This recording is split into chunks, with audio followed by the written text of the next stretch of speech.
All right, guys. I am going to start. Um, this is lecture 7. It says lecture 7 because I'm going to be covering again the material and the readings in week 7. And this is going to be the first lecture that I'm putting for you guys on YouTube. Um, and then I'm going to try to do the same again tomorrow sometime. I imagine that this one is especially going to be a rather large lecture because in some ways I'm going to try to do a large review and essentially um, as we're shifting, again, we've been doing this, shifting to talk about actually innovation and the rise of the modern age. I'm going to try to put all of this essentially in perspective in light of what we've spoken about in the past. Namely, remember a society that I said was not devoted in any sense to innovation, that did not think of innovation as actually a good thing.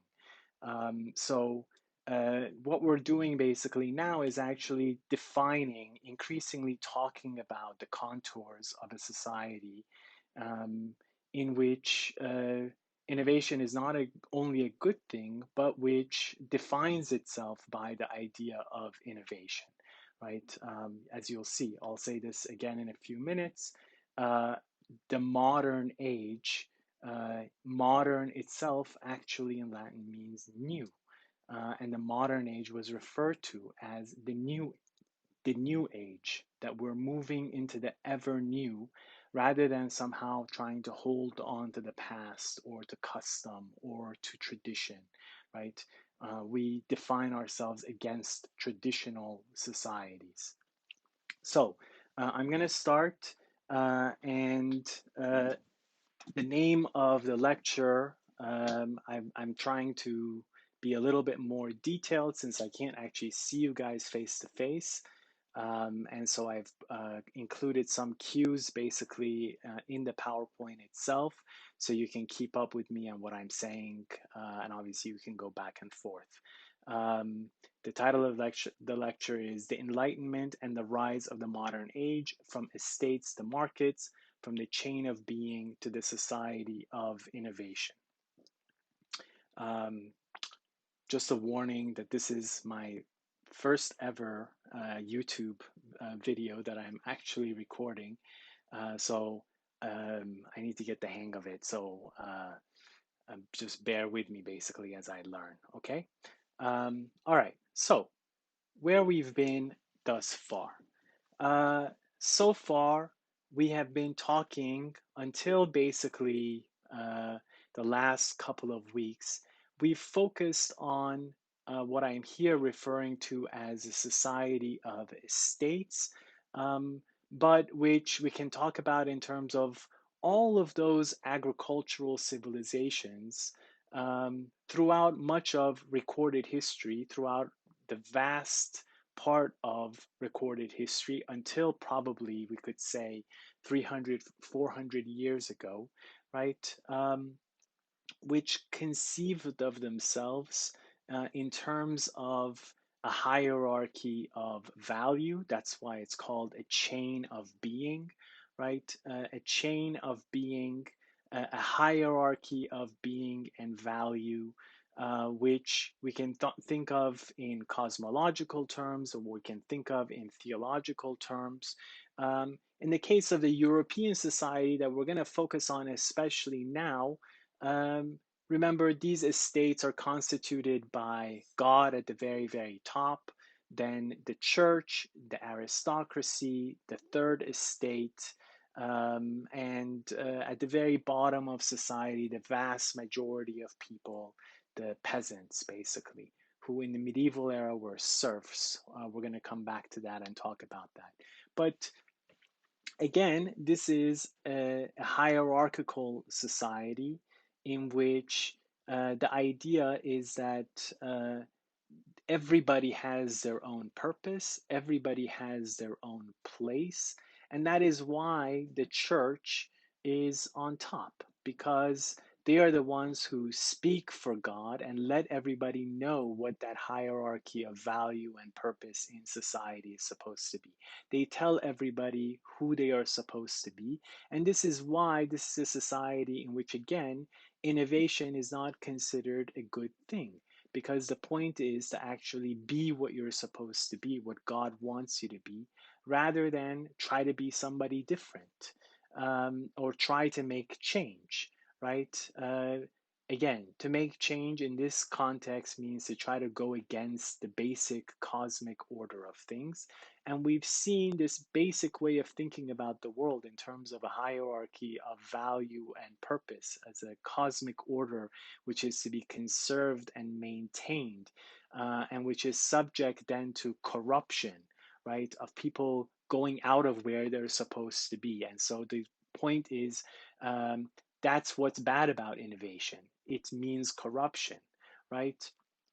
And we've seen that not only in the case of this European medieval society, the world of Christendom, we saw it in classical India. We saw another vision essentially of cosmic order of value in ancient Greece.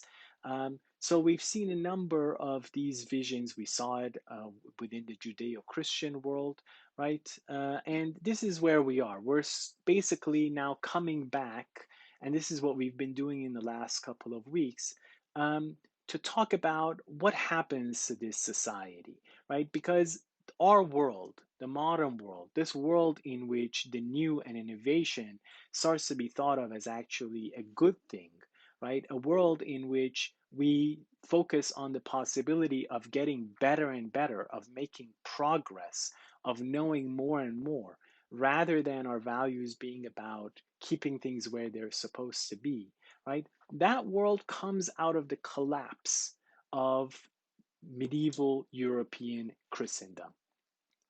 And a lot of what we're going to be talking about today is essentially that collapse um, as it impacts not only how people thought about the natural world and the cosmos and the way in which it was constituted. Um, we talked about that a little bit when we talked about the scientific revolution, right?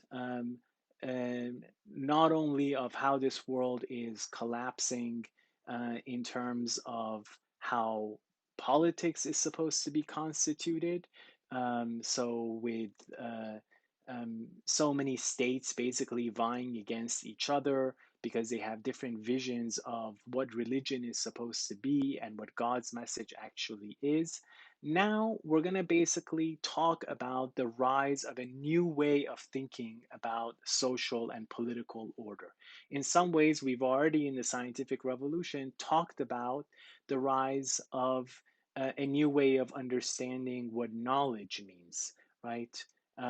Knowledge, not in terms of understanding value from what is eternal and stable to what can get corrupted, right? Which has been the usual way of talking about knowledge in those agricultural civilizations, but knowledge as something that actually gives you increasingly the capacity to control the world, and on that basis, through knowledge, actually to make progress. So today we're going to talk about not only in the realm of knowledge, we're going to talk about the rise basically of a new way of thinking about value itself, right?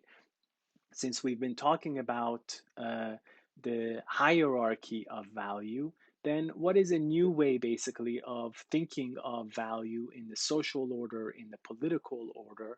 And in the next lecture, we're going to literally see what happens to this reconception of society, right? When we talk about the French Revolution.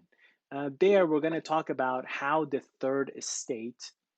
I'm going to read you the screen because it always annoys me when people put something on the screen and then go on talking about something different. So I'm going to first read it and then I'm going to explain it. So the next lecture on the French Revolution is going to be the story of how the Third Estate became the nation, how authority, rather than descending from God through the estates, now emanated from the people on the basis of their common human rights. So this is in a way where we're actually headed, right? How do we go from a vision of authority coming from God and defining who everybody is supposed to be, and defining then their rights according to the privileges that they have, given what their purpose is supposed to be, to the idea of uh, each people, right, having the right to actually order its own affairs on the basis of rights that apply to all of us simply by virtue of being human beings, right? That we have a certain human nature defined by certain human rights. Um, and one of those rights is precisely freedom, the right to rule ourselves. So, to do that, to get to this uh, new way of thinking about uh, society, identity, right? Identity, increasingly, as you'll see when we move on to talk about the French Revolution and the birth of the nation state, uh, modern identity is focused on the nation, national identity, right? Religion in the modern world increasingly not becomes no longer the basis of politics. Uh, it's seen as something problematic when it actually becomes part of politics. We kind of talked a little bit about that. Um, and why? Because the idea has increasingly become, after the French Revolution, that uh, religion should be thought of as a private reality. And so the public identity of people is the people that they belong to, their nation, their national identity, right? Um, but before we get to that, in a way, we have to talk about all of the changes from this society, how this society actually breaks down to make the notion of nationality as based fundamentally on the idea of human equality, right?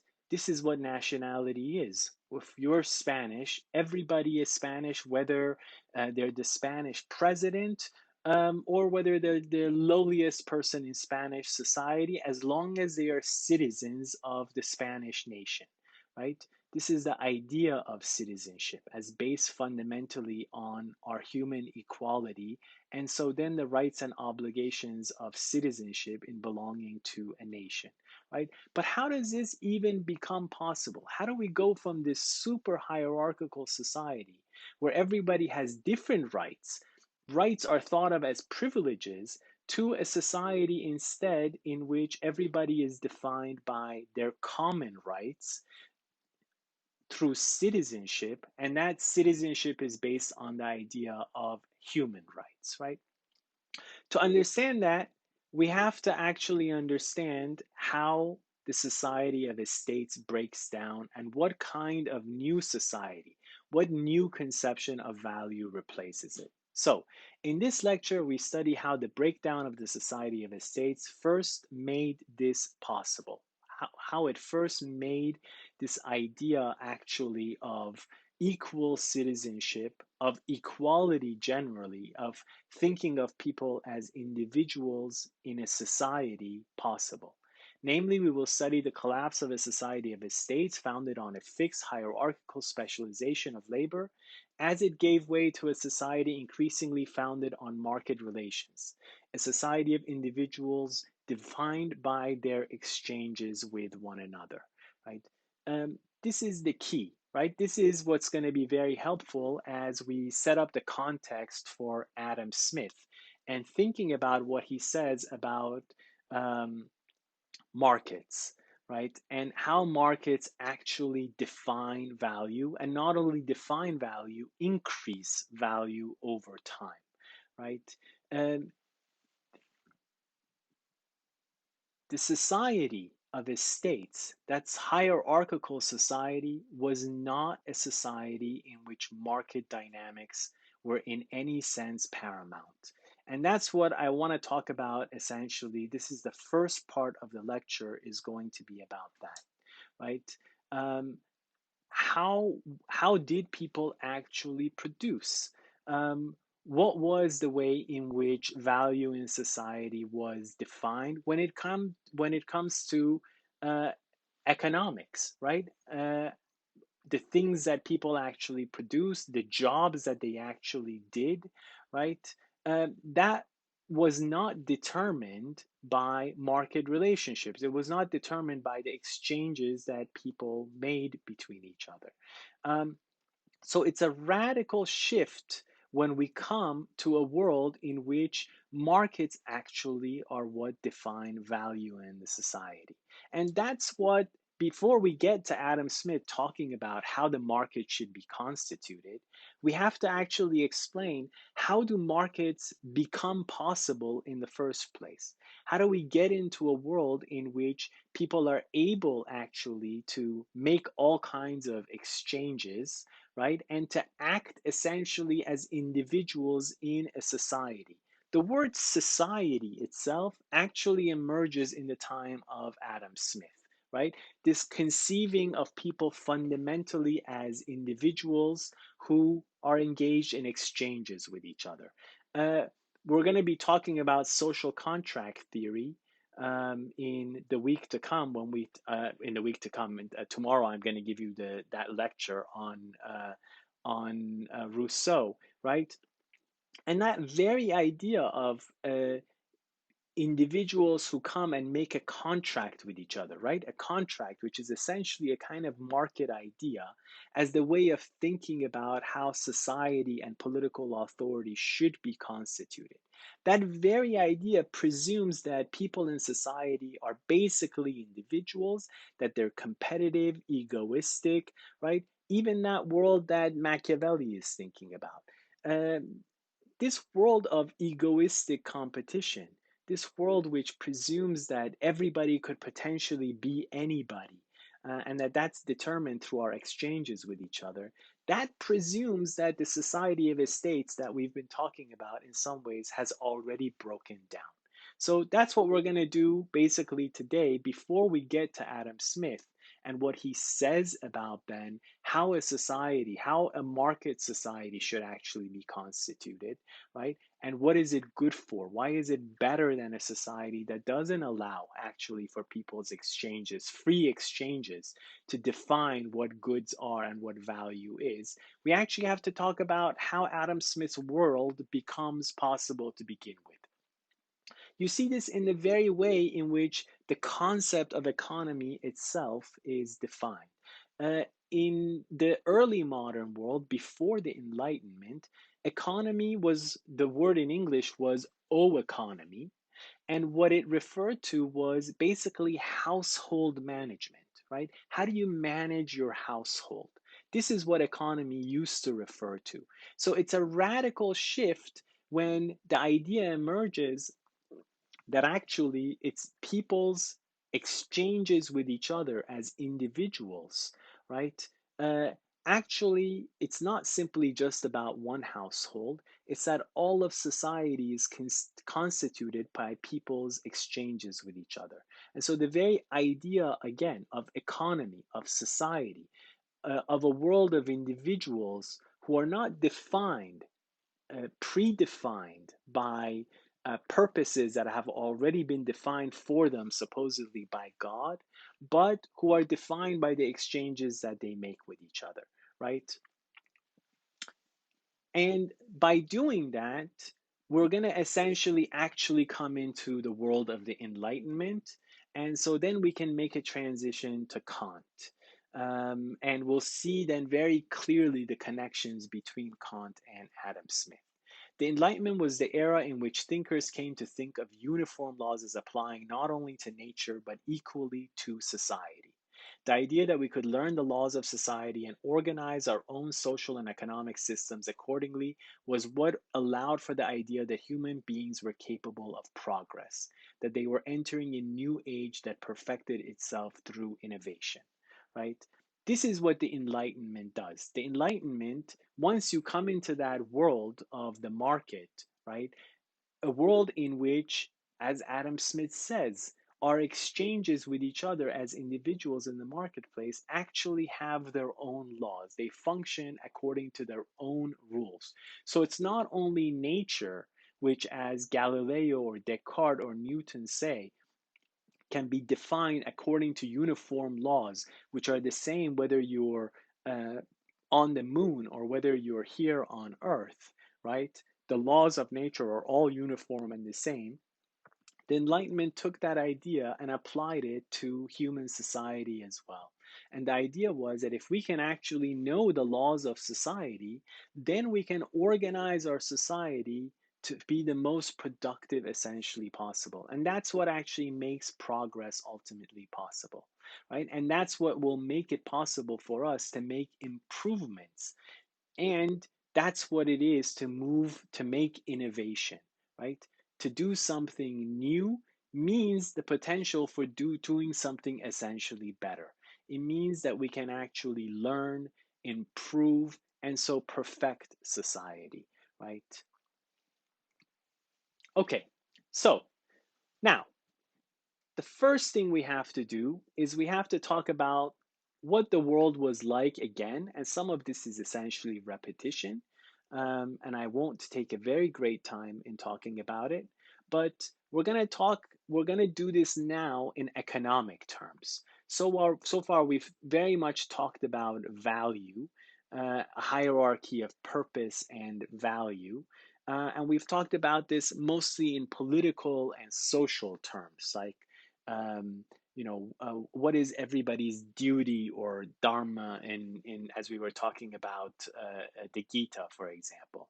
Now we're going to talk about that world, that hierarchy of value as an economic system, right? Because what it really was a specialization of labor in society, and a fixed hierarchical specialization of labor in society. And to understand this hierarchical specialization in labor is at the same time to understand that this society, the society of estates, the chain of being, did not function according to the logic of market dynamics. Very often, liberals, uh, starting with Adam Smith, somehow take it that human beings have always somehow, in some sense, been market creatures, right? People start trading and bartering, and exchange is a natural aspect of human behavior. And so this seems to make the coming of markets absolutely inevitable, right?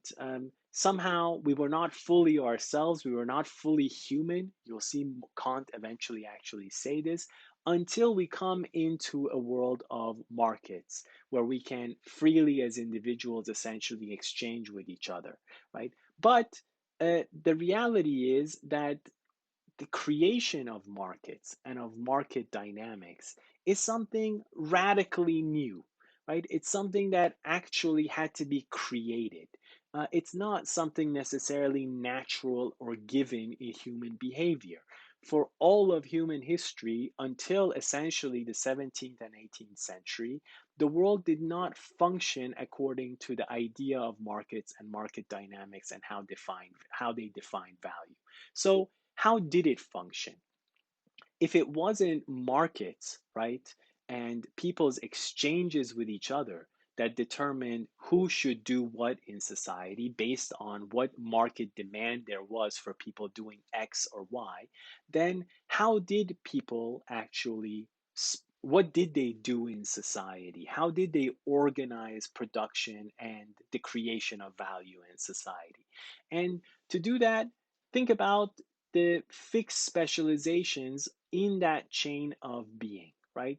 What was the specialization of the church? Well, why were they at the very top? They were at the very top, again, because they were the ones that defined for everybody else who they were supposed to be, because they legitimized the whole system by saying that this is God's vision essentially for the world. You should accept what where you find yourself essentially in society and the role that you have, because this is what God ultimately wants, right? And They are the intermediary essentially between God and the rest of society. And this is their specialization. And this is why, conceptually at least, even if very often not in real political terms, they are put at the top of the society. They are the first estate. What's the specialization of the aristocracy? Where, as we said, they are essentially conceived of as being the sword of the church, right? uh, the idea is that politics is there to serve God. Politics is there to serve the actual order, the divine order that has been communicated through God's revelation and through God's church. Now, uh, as you know, as we get to Machiavelli, he turns that completely around, right? And he says it's actually God and the church which really serve politics. They're the veil, they're the ideological veil of all power. And this is why so much of power is about manipulation, because you have to get people to believe that God is somehow on your side.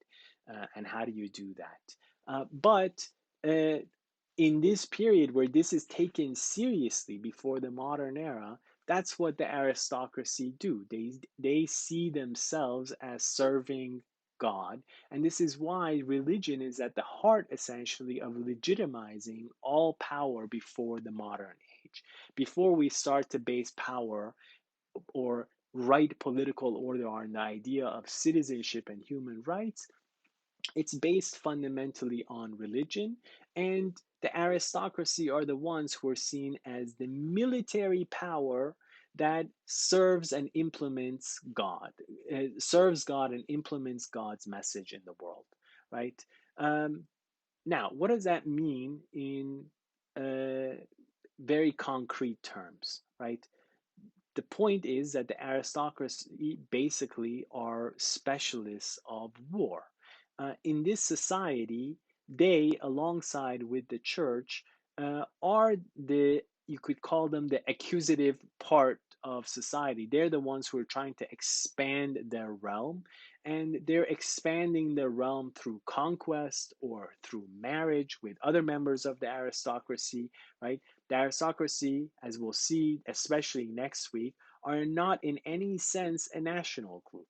They're in, you have to think of them in familial terms, right? In dynastic terms. They're an international group of people. They fight with each other, they marry with each other, right? And they're the only ones, in a way, in society who are focused on actually trying to get more and more and more, and supposedly in the name of God, trying to get more and more for God, which means really, obviously, for themselves. But uh, it's not about having more and more and more for the aristocracy, and this just shows you how this has nothing to do with market dynamics, has nothing to do with trying to make more and more money, right? In fact, the aristocracy cannot have an occupation in Europe. If you take on a job, if you try to make money as a member of the aristocracy, that's grounds basically for throwing you out of the aristocracy. It shows that you don't actually have noble blood. So the point of the aristocracy is that they do not make money, they fight, right? And this shows you how property is defined in a very, very different way in this era than it comes to be defined in the capitalist era, in the era of markets. Because property in this context is really fundamentally about inheritance, it's about identity. It says who you are. You don't exchange who you are, right? Your property, your land for the aristocracy defines who you are. The aristocracy have their name on the land that they rule. To this day, most of the areas in Europe get their names from the names of former members of the aristocracy who ruled them in one way or another, right? And this just gives you the sense in which, in fact, you could not, uh, for property that defined who you were as a member of the aristocracy and was given to you by your lord in exchange for military service, that property was entrained. That's what it's called in English, which meant that it could not actually be exchanged. all you could do is to give it, pass it on essentially to the next generation. Think about now the people, the vast majority of people in society who in the medieval era were actually serfs, right? This gives you another idea of how property is not fundamentally about exchange. These people who are the actual producers, you needed more than 80% of people to be producing on the land virtually in all agricultural societies until the modern era, right? Serfs were not slaves. They could not actually, like property, be exchanged. They were part of the land. If you managed actually to somehow transfer the land for money, which was possible but difficult in the medieval era, even if you did that, the serfs would actually go with the land. They were tied to the land. They were actually part of the land, right? Again, property as being something very, very different from what it becomes when it comes to be about exchange, comes to be about having more and more, right? What is the specialization of the third estate of the bourgeoisie, right? um, the bourgeoisie are very different actors in the medieval era uh, from what they become in the capitalist era. You'll see when we talk about Marx basically next week. And he's constantly talking about the capitalist era as a bourgeois era. He's actually talking about a radical change that happens within the bourgeoisie. Because as actors in that chain of being, in that hierarchy of specialization, they're actually very, very different kinds of actors, right? Uh, how are most things that are not produced in people within their households, which is how most peasants made many things essentially for themselves in their own homes, right? Um, besides working the land, part of the time on their own land, part of the time on the land of the Lord in the medieval era, they, whatever time they had, they would make most of the things that they needed basically for themselves in their own homes. But the bourgeoisie, the third estate, were all of those people in the towns who produced most of the articles that, for example, today we associate with industrial production of one kind or another, right? Uh, they were the ones responsible for all the crafts. The stonemasons who made houses, the shoemakers, the hat makers, the glass workers. Um, Not only that, all the people we think of as professionals, doctors, lawyers, professors in universities, right? These were all members of the bourgeoisie, but how did they produce? Did they produce according to a market logic? They did not, right? Production in the towns was also uh, very much, it was specialized, but it was not specialized according to a market dynamic. Um, every occupation, basically people were organized according to different occupations, and the members of that occupation in a town were organized according to what were called guilds, right? So it wasn't like, let's say you're a shoemaker. um, Not anybody could decide that, well, I think I could be a good shoemaker, so why don't I produce some shoes and go out there and see if anybody wants to buy shoes from me? No. Uh, if you wanted to be a shoemaker, you had to be part of a guild. You had to be part of essentially an organization of, they were called masters, right? And they would take apprentices, and their apprentices would learn the craft, the art from them. And then they would become journeymen, which meant that they would go actually all around Europe to different towns, working in different workshops of different masters. And then at some point, hopefully, they could go back to their own town or to another town, and they could become part of the guild. They could become part of the organization of the union of people who actually practice that art, that craft, that profession, right? And you could not practice that profession unless you were within this guild structure in one way or another. And if what did the guild do? The guild didn't function according to market dynamics, trying to meet whatever demand was there for their goods. They would decide every year, the masters of the guild would get together, they would decide. Um, how many shoes are we going to produce this year? You're not supposed to produce essentially more than that. What style of shoe are we going to be producing? You cannot produce a different style of shoe, right?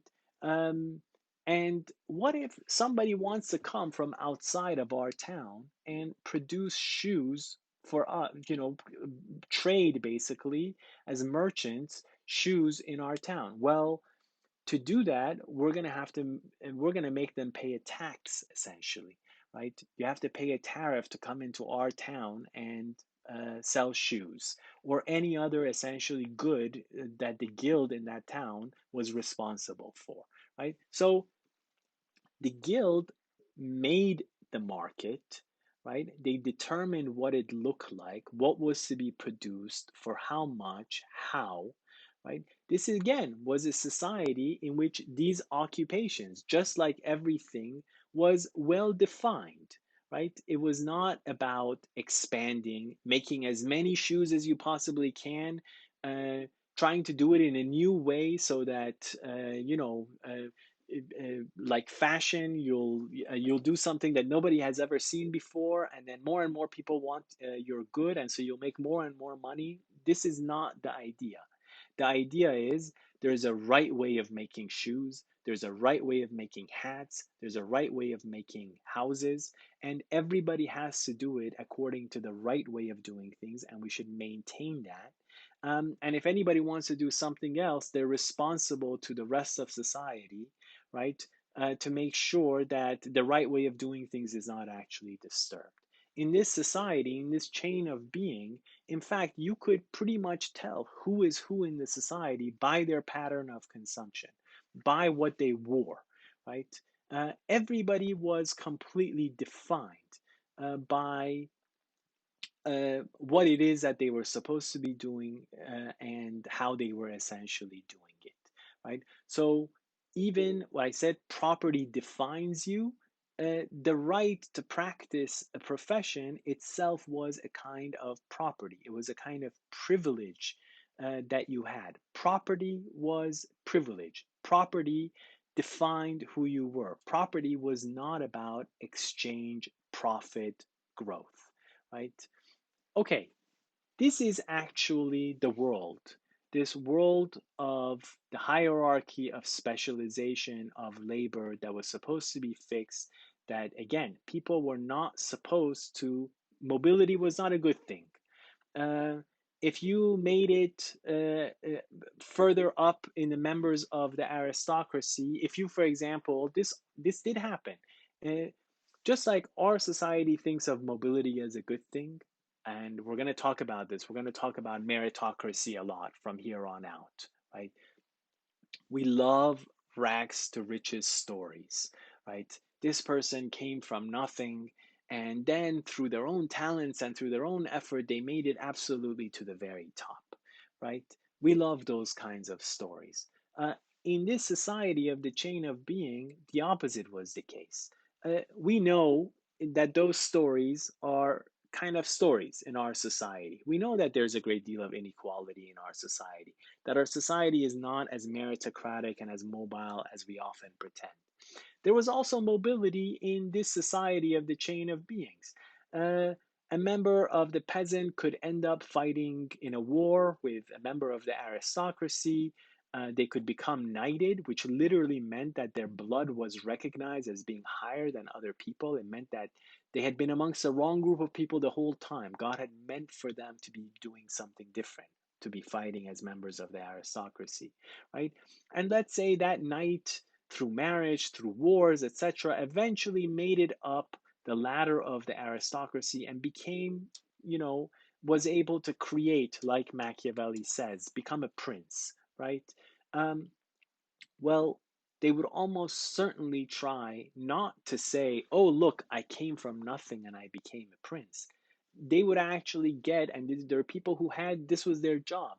They would get people who would write basically a family history, for the most part, kind of lying, right? Saying, oh, uh, our family has always been at the very, very top, right? We've been members of the highest aristocracy for generations, eons going past, right? So again, this is a society in which uh, mobility is not a good thing, innovation is not a good thing. All right, now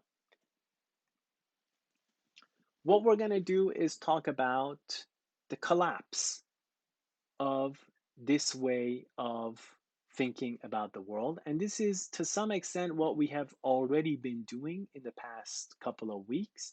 And so we're going to continue this story.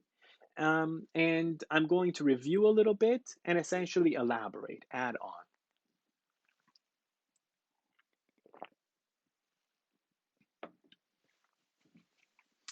Okay, so first, something that we have already been talking about is the increasing, um, you could say, um,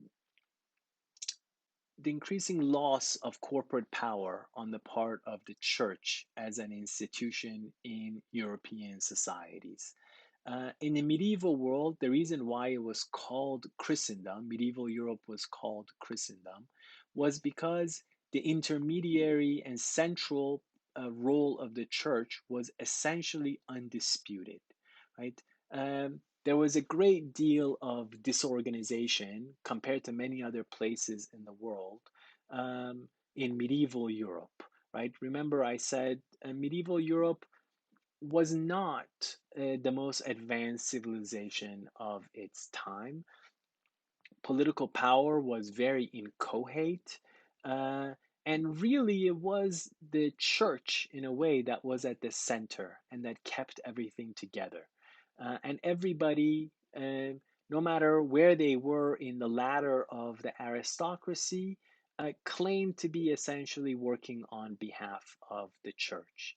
And the first thing that very clearly starts to go, the first thing in the collapse of Christendom, and what makes our modern society possible.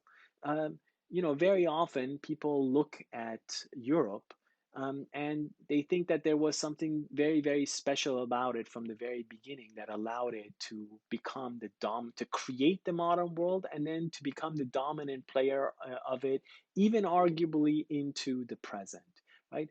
But actually, what made it possible in some ways is that uh, European Christendom, the previous way of doing things, actually fell apart, right? What made our world possible was that what was there before other societies kept functioning, in other places in the world. What made uh, the modern world, our way of doing things possible, was essentially a kind of destruction and collapse of the European world that had existed before, the collapse of Christendom. And the loss by the church of the central role that it played in European society is a very, very big part of that collapse, right? Um, and we've talked a little bit about the Renaissance and the Reformation. Um, this part of the story, you see the Black Death at the very top. I hadn't really talked about because it didn't quite seem as relevant to the bigger story.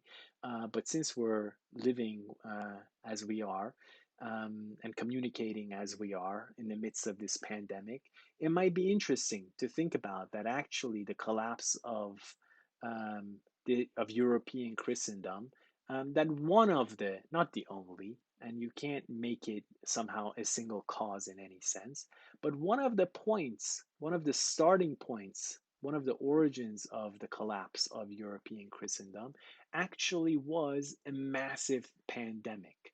Um, Something much, much scarier than the virus that we're actually dealing with, in that when the Black Death, which also started out in China, and gradually made its way to the Middle East and then to Europe, and basically arrived through Italy first into Europe in 1348, right? This pandemic ended up basically um, destroying almost half of the European population. Um, People don't know the demographics of this era so well, but the estimations are that if around 1348 the population of Europe was around 75 million people, um, then within a brief period in the aftermath of the Black Death, the population comes all the way down to 45 million. And it wasn't a one time event because the plague essentially, it's the Black Death is the Black Plague, uh, recur essentially for many decades and even a couple of centuries. The population of Europe doesn't recover until almost around 1600 from its high point in 1348, right? What was the impact of the Black Death? Well, it had a huge impact on the role of the aristocracy and on the role of the church. Um, so many people died that uh, part of why serfdom comes to an end in Western Europe, in England, and then in France, uh, is that the aristocracy essentially can't find actually peasant members to do the work, and so they give them much better terms. They essentially liberate them and give them, make the peasants pay rent for the land that they work rather than simply being tied to the land. What it also does, which is where the story that I had already told you, picks up again, is that by diminishing the power of the aristocracy, it allows for greater centralization of power. So it is also one of the starting points of something that we've been talking about also when we talked about Machiavelli. Um, it's one of the starting points of the rise of territorial states as many members of the aristocracy who can't basically maintain their own independent rule move into the courts, for example, of kings. And so you start to get more centralized kingdoms um, rather than those very inchoate ladders of rule going from the king all the way down to the knights, essentially. That somewhat made the kings in the medieval era more kind of first amongst equals rather than somehow people who were at the center of power. In fact, in the medieval era, very often kings didn't even have, there wasn't even a capital. They would go and stay with different members of the aristocracy, right? So the Black Death, by diminishing the power of the aristocracy, fed the centralization of power, the rise of kingdoms, which was also part of that clash of secular power versus the power of the church, which was our starting point for talking about how the church increasingly actually starts to lose power um, in the early modern period, right? Um,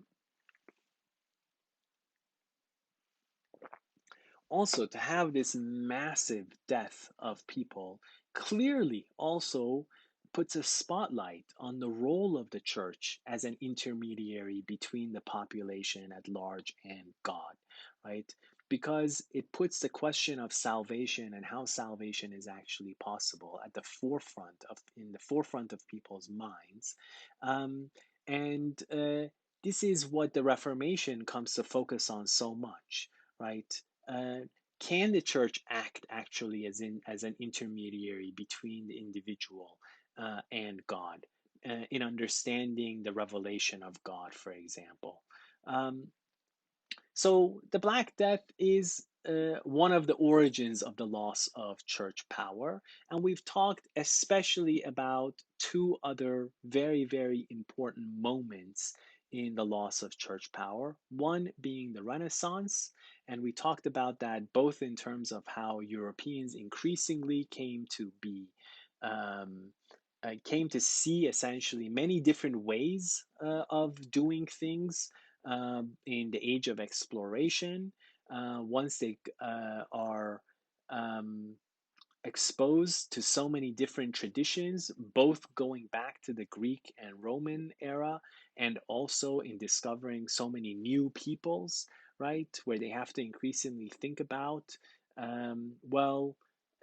why is it, for example, that since we can see another society that functions in some ways like ours, why is it that actually ours is special in one way or another?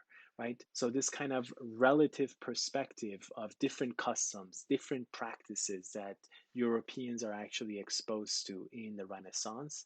Um, and increasingly, we see this when we talk about Machiavelli, with the rise of kingdoms, increasingly political relationship being thought of not so much in the vertical sense, both of my relationship to my Lord and then to the church and then to God, but political relations being seen fundamentally in secular terms, in horizontal terms, right? What do I, as a prince, what do I have to do actually to maintain sovereignty, to maintain power, right?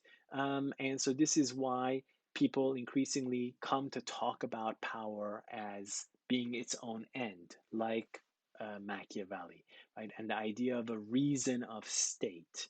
Um, uh, and like I said, Machiavelli even essentially saying, look, the reality is that uh, religion and all of those religious values, when you look at how they function throughout history, really they've served politics much more than politics serving God, right? So that secular conception of politics, which, like I said, was still not at all anything about obviously human rights or democracy or anything like that, right? But looking at power in its own terms rather than seeing it in terms of a hierarchy of value. That had a great deal to do with changing the way in which the church was looked at in society, right? When we look at the church actors and the popes in Machiavelli's work, we see them essentially as political actors. We don't see them as an intermediary in the process of salvation for humans and human society. And that in itself, that fact that the church came increasingly to be seen in that way, had a large part to play in the coming of the Reformation. Because that's what the Reformation does. The Reformation says, look, these people are essentially worldly actors who are corrupting the relationship between human beings and God, right? Uh, we are all spiritually actually equal. And our relationship with God has to be a direct one through His revelation, which we must understand essentially ourselves and through our faith, right? So, again, not only a secular conception of politics, but a new conception of um, what the relationship between individuals and God and society is. This is what uh, increasingly diminishes the power of the church more than anything because it leads actually to a century of religious warfare in Europe, right? Uh, Very often, I hear people saying, the Islamic world really needs a reformation. And that's why we have, for example, terrorism in the Islamic world, etc., etc. And whenever I hear that, I always want to say, um, be afraid of what you wish for.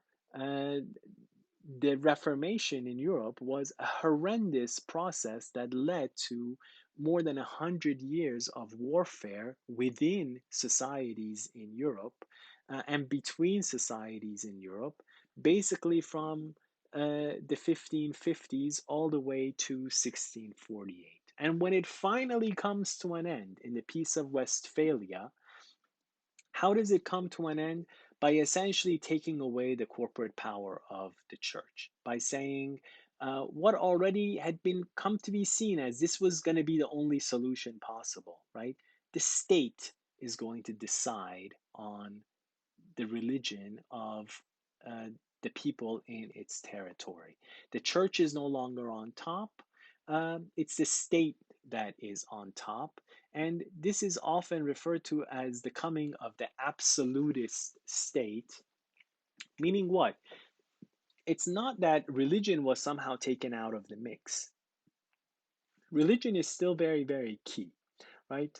But now the monarchs, those kings of these centralized states, increasingly talk about divine right monarchy. Meaning what? Meaning we don't have to even go through the church. God has given us the divine right essentially to rule. And that's what happens in the Peace of Westphalia at the end of the 30 Years' War. 30 years of war in the German states, which uh, led to the loss of about a third of the population in the German states.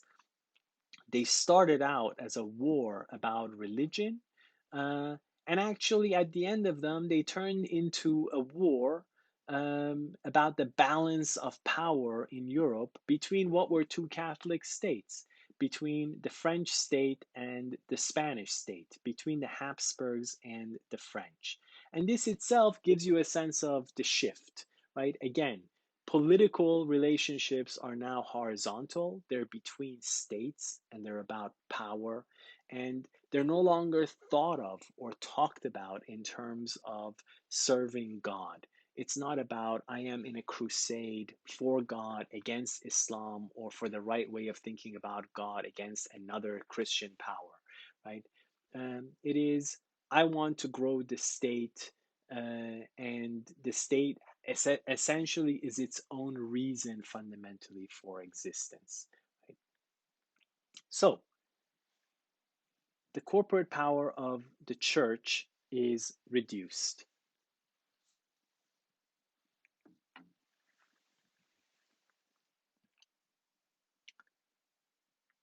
The absolutist state and the coming collapse of the corporate power of the aristocracy. I talked about how the aristocracy uh, loses so much of its power already in the wake of the Black Death.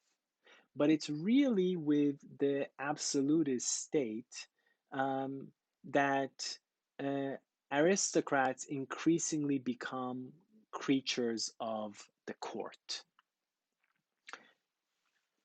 meaning they increasingly become part of the.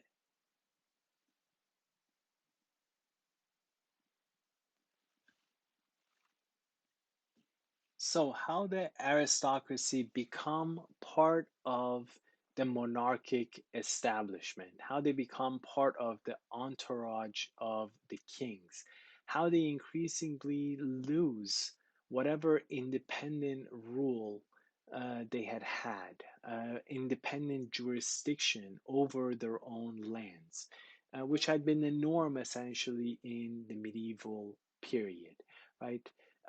And this is the period of the absolutist state, um, is also the period in which the aristocracy are not actually increasingly the military power anymore in the European context.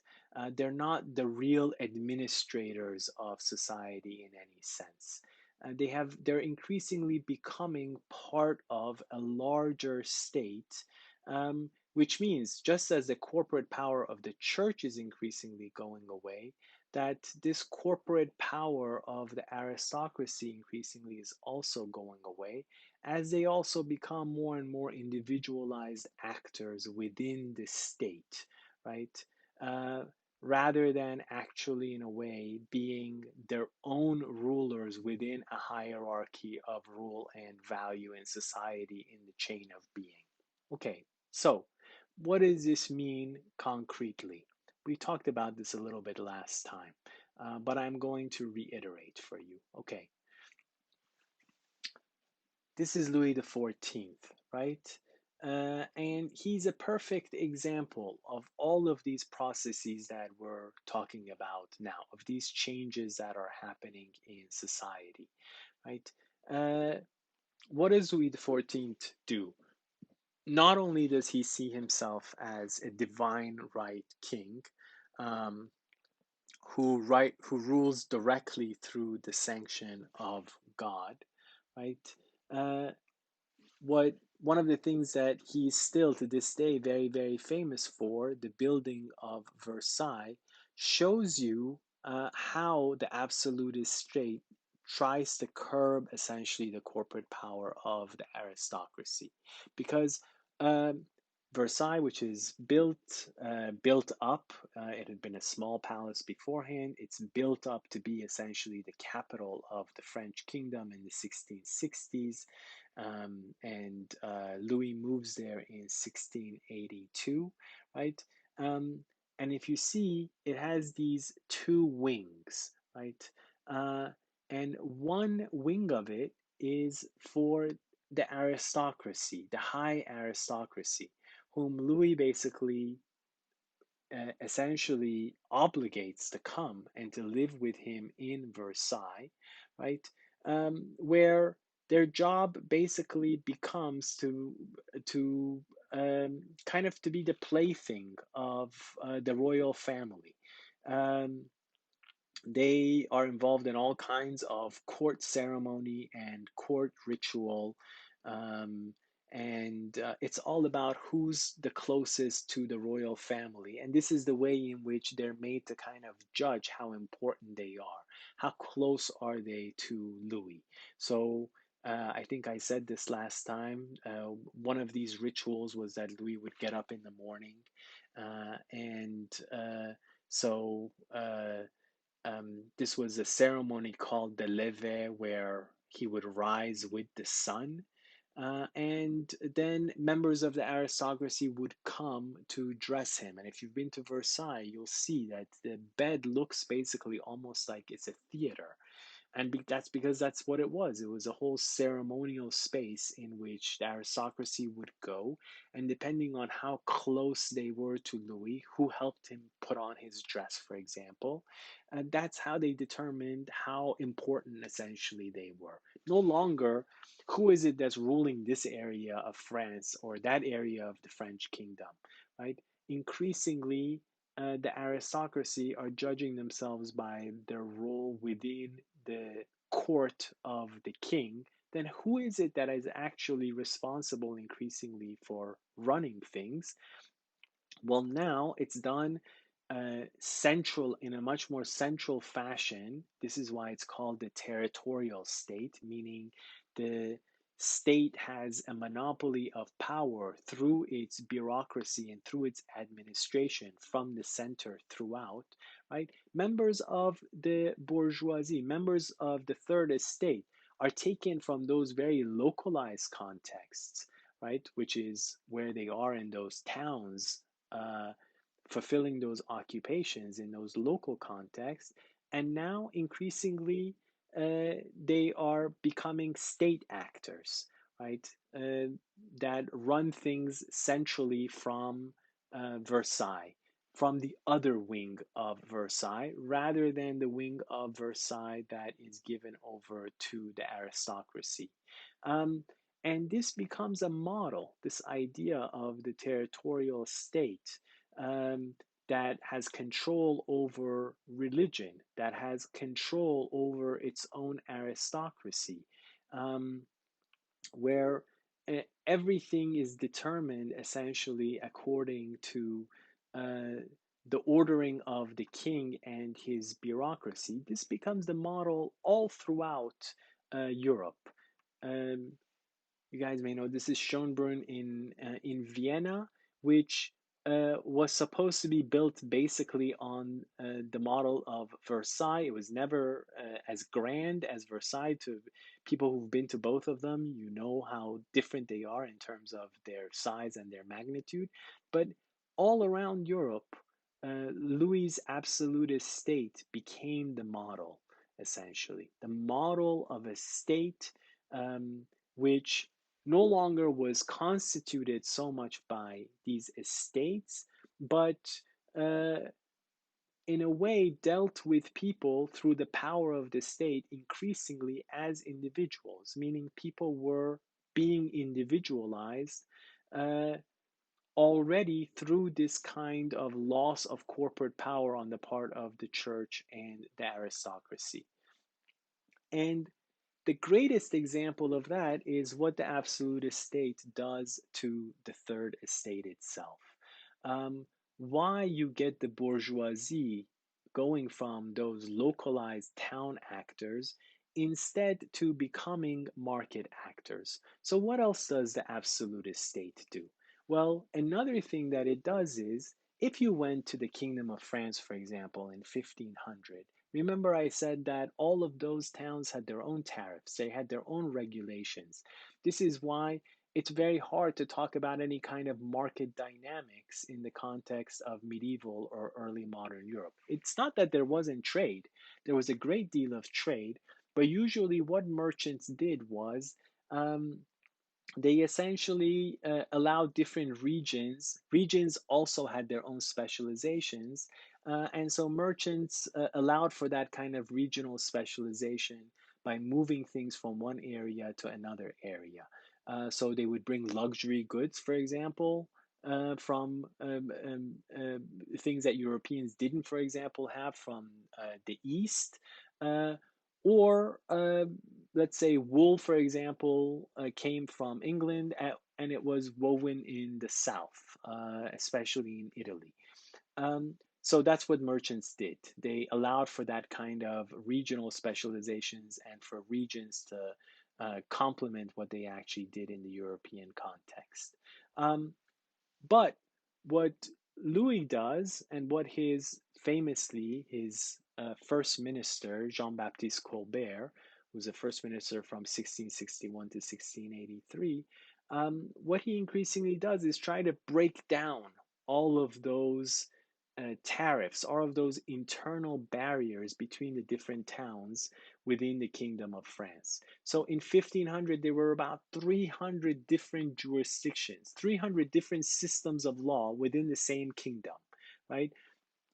What does Louis and his ministers do? What do? They go and they try essentially to create a much more coherent internal traffic of goods and of trade than what had existed in the past. So, this also breaks down that corporate power that the third estate, the bourgeoisie, had within towns as the people who got to organize all of the professions, who could or could not do them, how they were not to be done. And what was the purpose of doing this? Right? The purpose of doing this was actually to create much larger enterprises, much larger actors, almost like what we might refer to them as kind of national champions today. Here you see a tapestry factory, right, which Louis XIV goes to visit. What Colbert does is he tries to create not only town standards but national standards essentially of production. You see, this is the flag of the British East India Company, which it gets going in 1600 and really becomes a serious enterprise around 1700. And this is another example of these kinds of, they were monopolies essentially, that were being created for the purposes of international trade, what we would now refer to as international trade or global trade in the era of the absolutist state. So, what the state, for example, would do would be not only in this instance, they would do it with other industries. For example, let's say they decided, you know what, we want to start actually to have our own silk industry, right? They would try to create a very, very large monopoly with a great deal of capital. In the case of the British East India Company, the company was given essentially the monopoly to be able to trade with India on behalf of the British state. Now, um, what happened then? Then these companies, because they got this charter, they got this monopoly, this right from the state to do this, then they would issue stock. This is the start essentially of corporations in the world. Uh, and they would issue stock, people would subscribe to this stock, right? Then these monopolies would be able to lend essentially money to the state. And then the state, slowly through taxation, would be able to pay back its loans to these companies, so they would have a kind of stream of revenue coming in from the state, which then they would also fund what were supposed to be the lucrative activities that they would do in terms of trade, for example, with the East, right? And some of these enterprises, these stock companies, were at the start of the first great market bubbles, essentially, because people thought, oh wow, this state has backed this enterprise, and they would buy up all of these, and people would think there would be massive riches to come from these companies, and eventually they would see that the activity itself is not actually that lucrative, and so people lost massive amounts of money. Um, I can talk about that more if people are interested during class time. Um, Okay, so what is the result of this? The result of this is that the bourgeoisie, the third estate, just as they've moved outside of those local contexts increasingly to become the bureaucrats and the administrators who are identifying themselves with the state and with the interests of the state as a whole, and not simply just their local towns, for example. Well, those same bourgeois actors are now moving outside of the local context of production. Now they can actually compete, at least within the territory of the state, they can compete, right, with anybody. They can go and now really say, okay, I think I could produce a lot of shoes much cheaper than the members in this guild.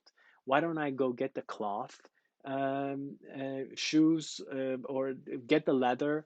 I can give it basically to one group of peasants to do one part of the production for me. I can give it to another group to do another part of the production for me, or with cloth, the same thing. I can give it the raw materials to one group to weave it into cloth. I can give it to another group to actually make it into clothes, right? And so now you have actors who are able, because increasingly you are starting to get market dynamics. You're starting to get, instead of people basically organizing how production is done in very, very localized contexts, you're getting people who are able, now that these tariffs have come, to compete with those guilds and to produce according to whatever demand they think might actually exist in the society. And who are they getting to do this production for them? Increasingly, they're going to the peasantry, right? And they're giving them work to do. And so the peasantry, who were increasingly previously, basically, they had produced things mostly for themselves at home. Now they are getting extra money to produce for the marketplace, which means that they are also increasingly buying from the marketplace. So this is when you start to get market dynamics of growing demand in the marketplace and growing production essentially for the marketplace itself. And this is the beginning of the world of Adam Smith. It's still not the world of Adam Smith, because uh, the idea of why the states do this is try to maximize their revenue as much as possible by creating these national champions. And they in fact think of trade in terms of war, right? All of this revenue is needed for massive standing armies. It's no longer aristocrats who are just fighting for these states. They're creating large standing armies, right? That takes a lot of money, right?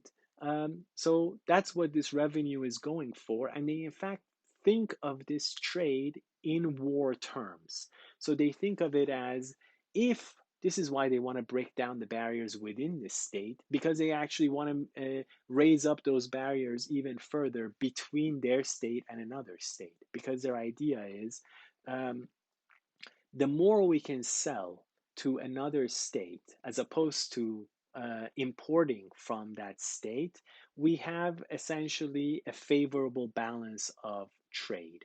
Um, we have more bullion, we have more gold coming in than going out. And this means that we are winning the war of trade, right? So just as the revenue is for war itself, trade is thought of in terms of war. This is very different. Having read Adam Smith and what he says about the Corn Laws, this is very different from Adam Smith, whose whole point about trade is that trade and the market is not a win lose scenario. It is not a win lose proposition. The market, if you allow people actually to exchange freely in it, ultimately should become a win win proposition for everybody. We'll come to that in just a second. But for the time being, mercantilists and these states didn't think of trade in this way. That's why they were so focused on, and this is what Adam Smith also talks about, giving bounties, right? Giving money to companies to export, but making sure that it was very, very hard to import actually into the state. So they do create market dynamics, but they do it initially, essentially, at the level of the state first. But this in itself starts to radically transform Europe. Um, it for the first time creates what historians refer to as commodities. What are commodities? Commodities are things that all of you actually have experience of. Um, you know how something starts out as an absolute luxury good, something that very, very few people can actually have. And then through growing demand, through growing efficiencies actually in production, and to meet that demand, uh, the costs of that good are lowered so that eventually something that starts out as being an absolute want that very few people, an elite, can actually have becomes something that the vast majority of people in the society can have. It almost becomes a good without which they can't actually live. So you go from something being an absolute want to it becoming uh, almost a necessity, right? Um, this is how historians refer to as commodities, which really only emerge for the first time in human history with the rise of these market dynamics that I've been describing to you, right? Um,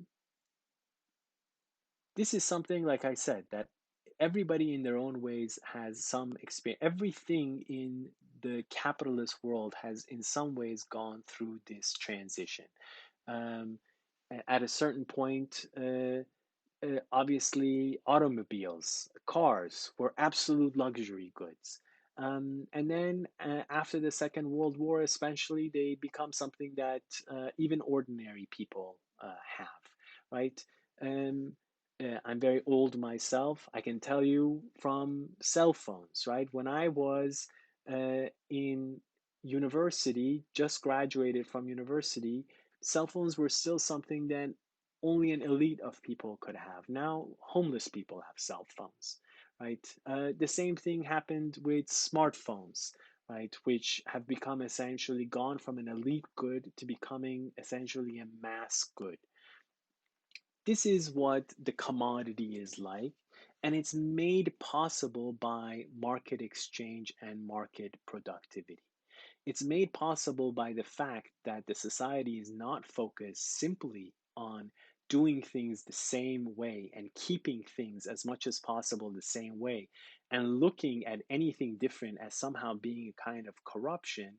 Instead, to uh, the society redefining itself and what it consumes through its productivity, right?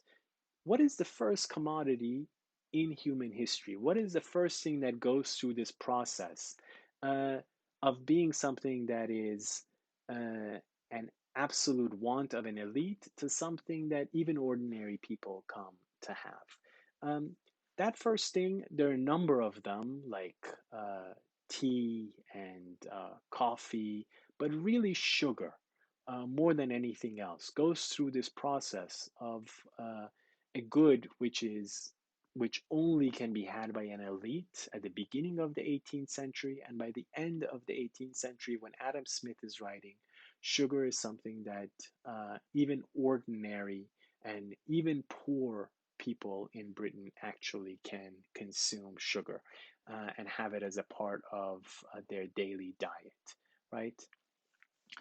You see again, as opposed to having a society with a defined pattern of consumption where what you produce and what you consume says who you actually are in society, to a society in which uh, the whole pattern of consumption for the whole society is constantly redefined through their exchanges with each other, right? Through growing demand for certain goods and through the efficiencies of production that make it possible for that demand actually to be met. This is the world of market exchange, market production, market consumption that Adam Smith essentially is talking about in The Wealth of Nations. Uh, it's a new reality essentially in his time. Even though, like I said, he treats it as though this is simply human nature, and only now are we really starting to realize what human nature is fundamentally about. But it's only because you actually have this process where all of those corporate groups in society, the church, the aristocracy, the third estate, understood as those guilds and localized producers in the towns. It's only to the extent those people actually lose their place, they lose their monopoly and privileges, right? It's only to that extent that you start to have individuals who come increasingly to be defined by what it is that they want and how they exchange in society, right? It's only then that you can think of the economy as not just being about how you run a household, but what are the laws of exchange between individuals when they are allowed actually to exchange with each other and um, produce to meet demand as a whole, right? And that is the world that Adam Smith is talking about.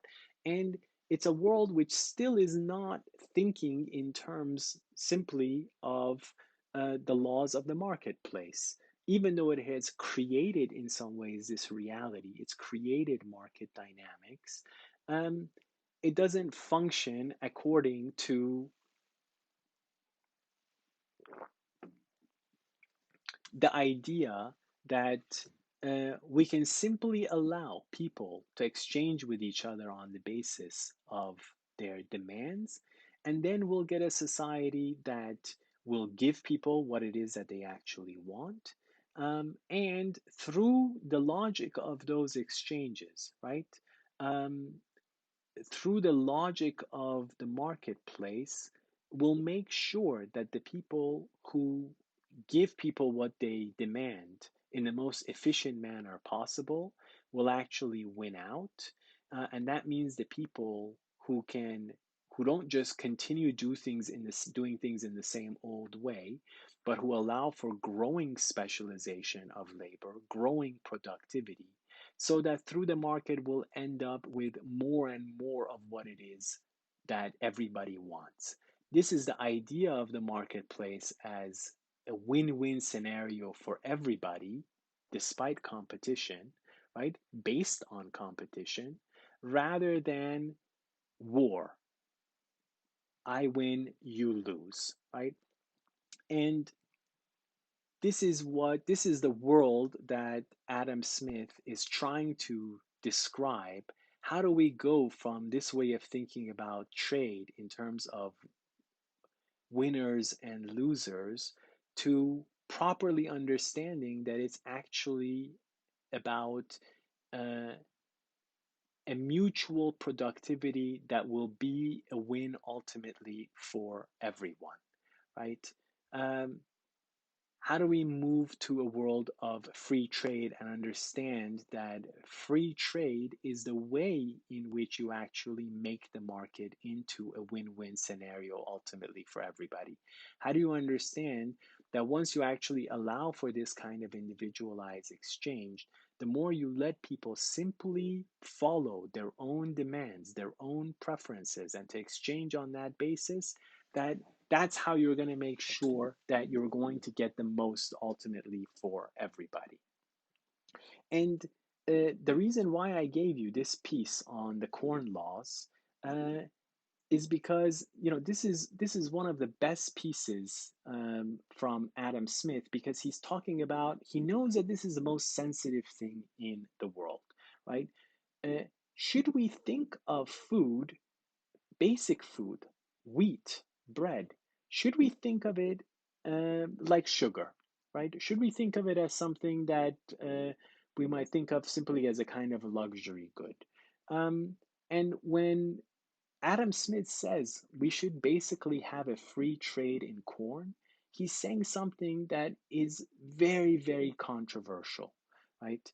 Um, Food people need simply to survive, right? So it's very hard to think that we should make this something about uh, do you have do you have enough money to pay for this or not, right? Which is what a commodity fundamentally is.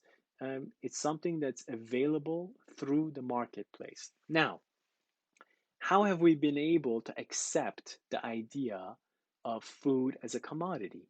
Um, because through our increasing productivity, we have we've moved so much beyond scarcity in the availability of food that um, people are not afraid that they might actually starve. We have the opposite problem. People are afraid of gaining too much weight, right?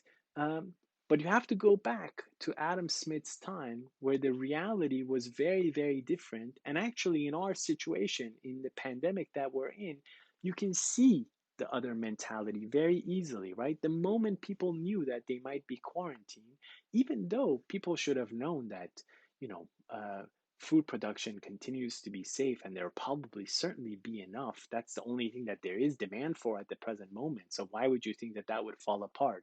But the moment people thought that there might be some kind of emergency, they immediately got super scared and they went there and they bought food, for um, the next 2, 3 months essentially, right? And this is in our world in which food has now been a commodity for centuries, and in which people don't even have the experience of, especially in an advanced industrialized world, and I'm talking about Europe right now, very few people in our generation certainly have anything like the experience of hunger. Yes, a very, very, very poor part of the society still, but the vast, vast majority of people, really not.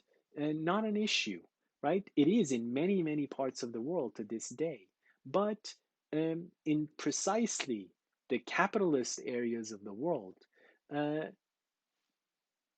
food production has moved essentially beyond scarcity. And in fact, today we do have enough to feed the whole world, right? Um, but should food be a commodity, right? Uh, Go back to a time when there was there was famine, right? Uh, you did not have the market dynamics that we're talking about now. So, if there was famine in a certain area, it's not like you could get food directly coming in from elsewhere, and so people starved. This was a huge issue, right? This was an experience that people had. There would be a bad harvest, and literally people would die. This is the only time often in which peasants would actually rebel against the system at the point of death, when they had nothing else, basically, when they had no other option, right? Usually, otherwise, they simply mostly accepted essentially their situation. So, starvation, worrying about food and whether you could actually live was a real issue, which is why people did not think of food. People did not think of corn, which means wheat essentially in English, in the way that Adam Smith is using it. They did not think of it simply as a market good or a commodity. And uh,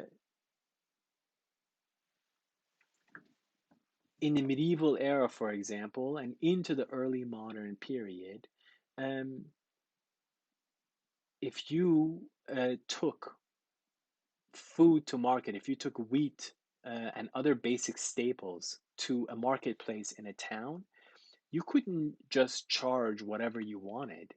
Everybody, every member of the town would come up and you would have to sell to them at a fixed price. Once everybody had bought, then you could uh, charge whatever the market would actually bear, right? Whatever people were willing to pay.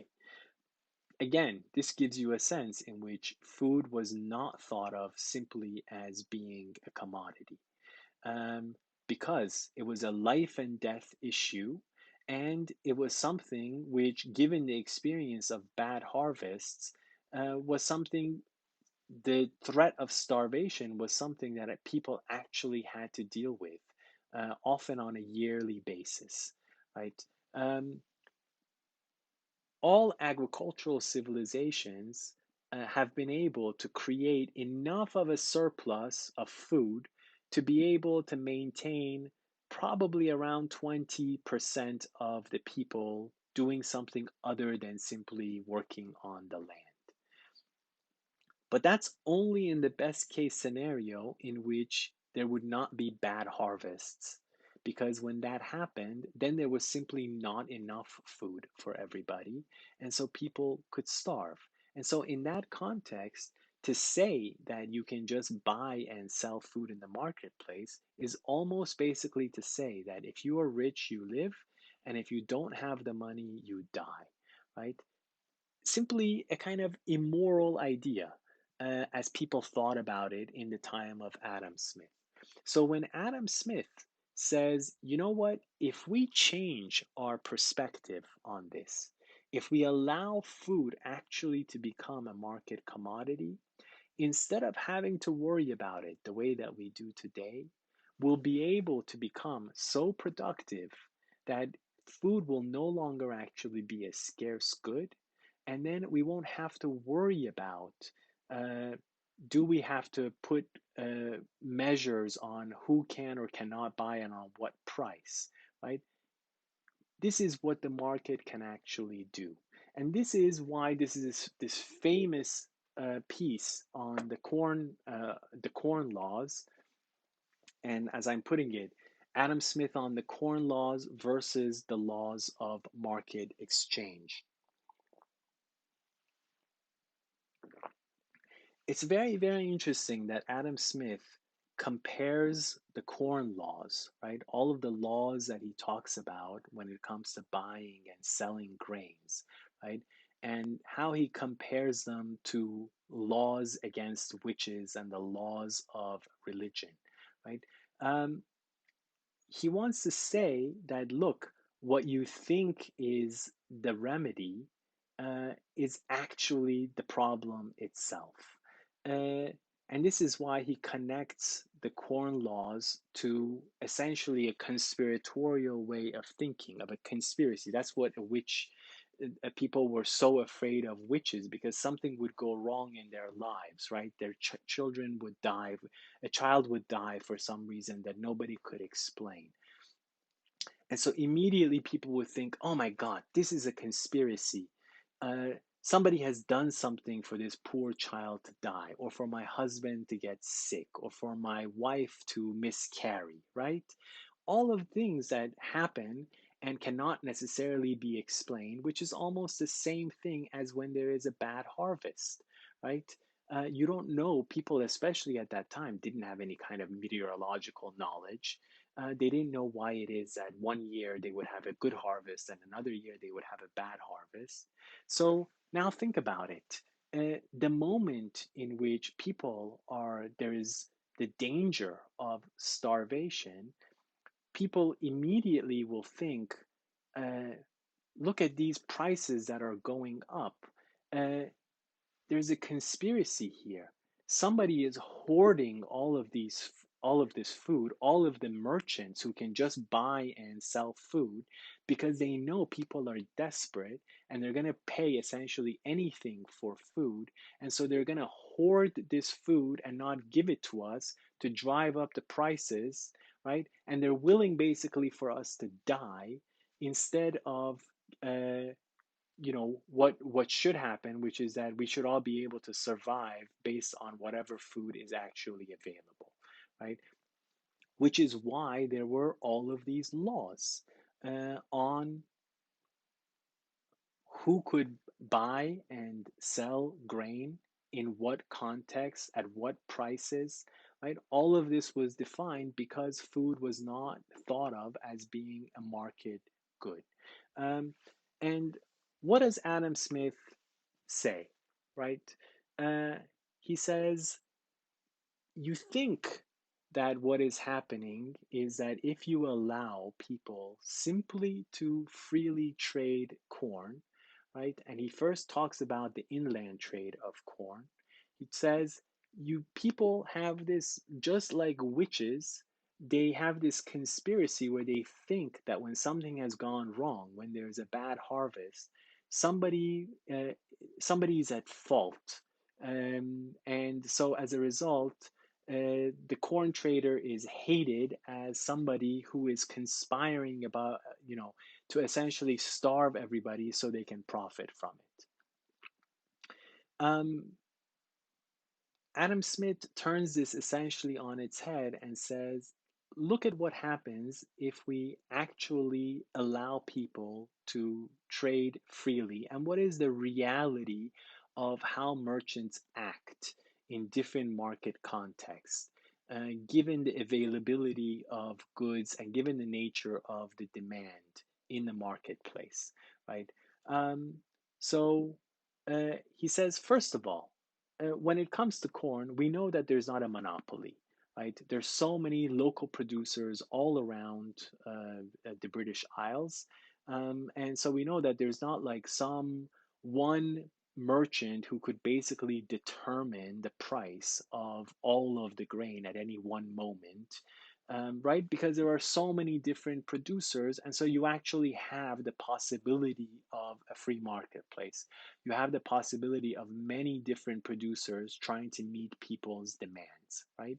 Now, let's say that we do have a bad harvest, right?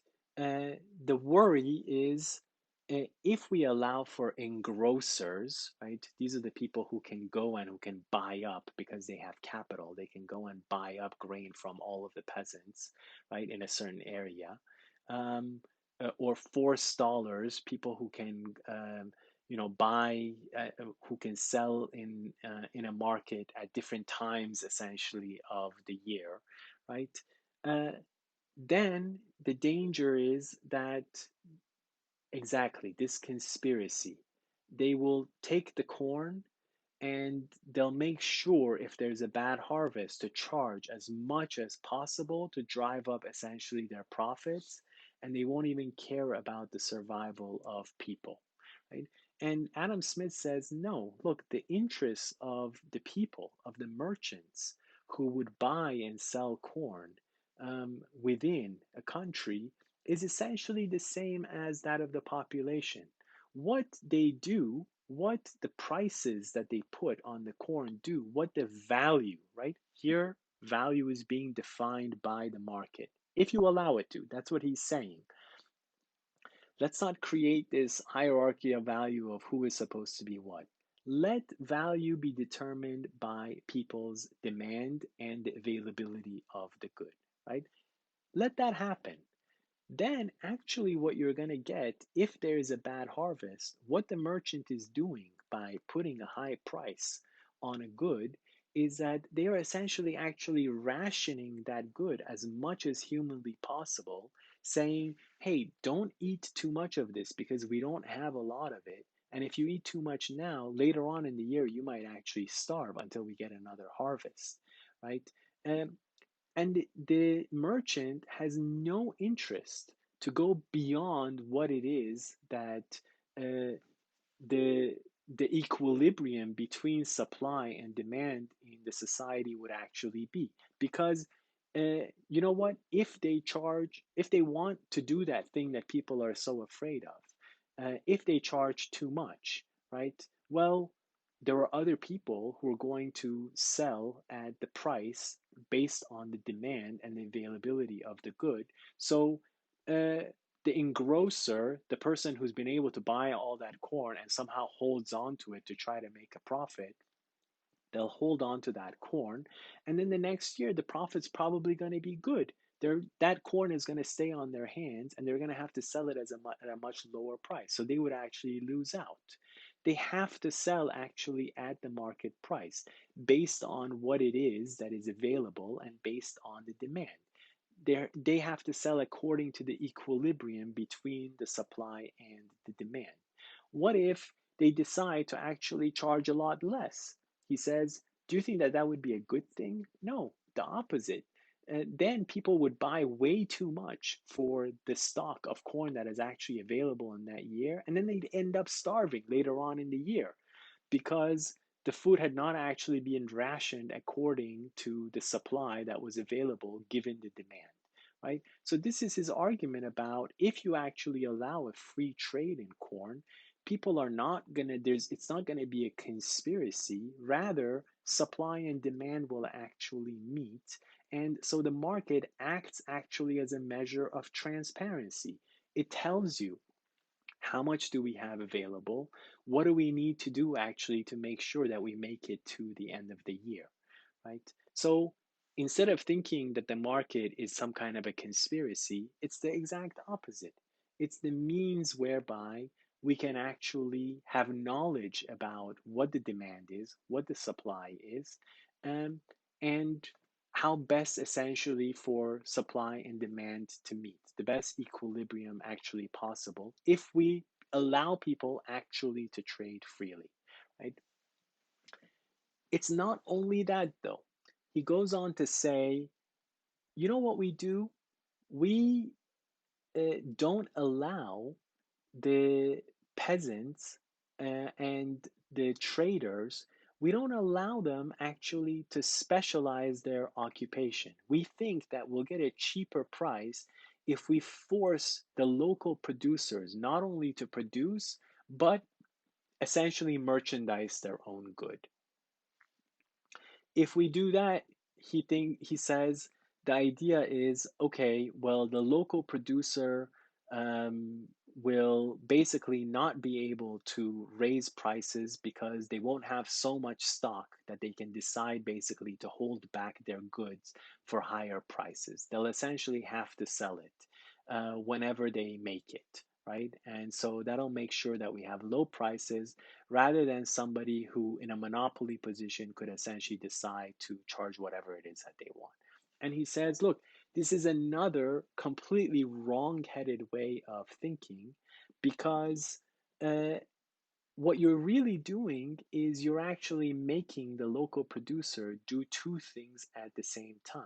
Not only are they producing the good, not only are they producing the corn, they also have to put in all of the labor to also be the one to sell it. They'll never be able, it's, it takes labor to produce the good, it takes labor also to go and sell it to people. So they're going to have to make, to compete basically, they're going to have to make the same amount of profit on both aspects of that labor as anybody else in the marketplace. But the problem is because you're not allowing them actually to specialize on one thing, they're not going to be good at either of those two things, right? If you actually allow for specialization of labor to grow, right?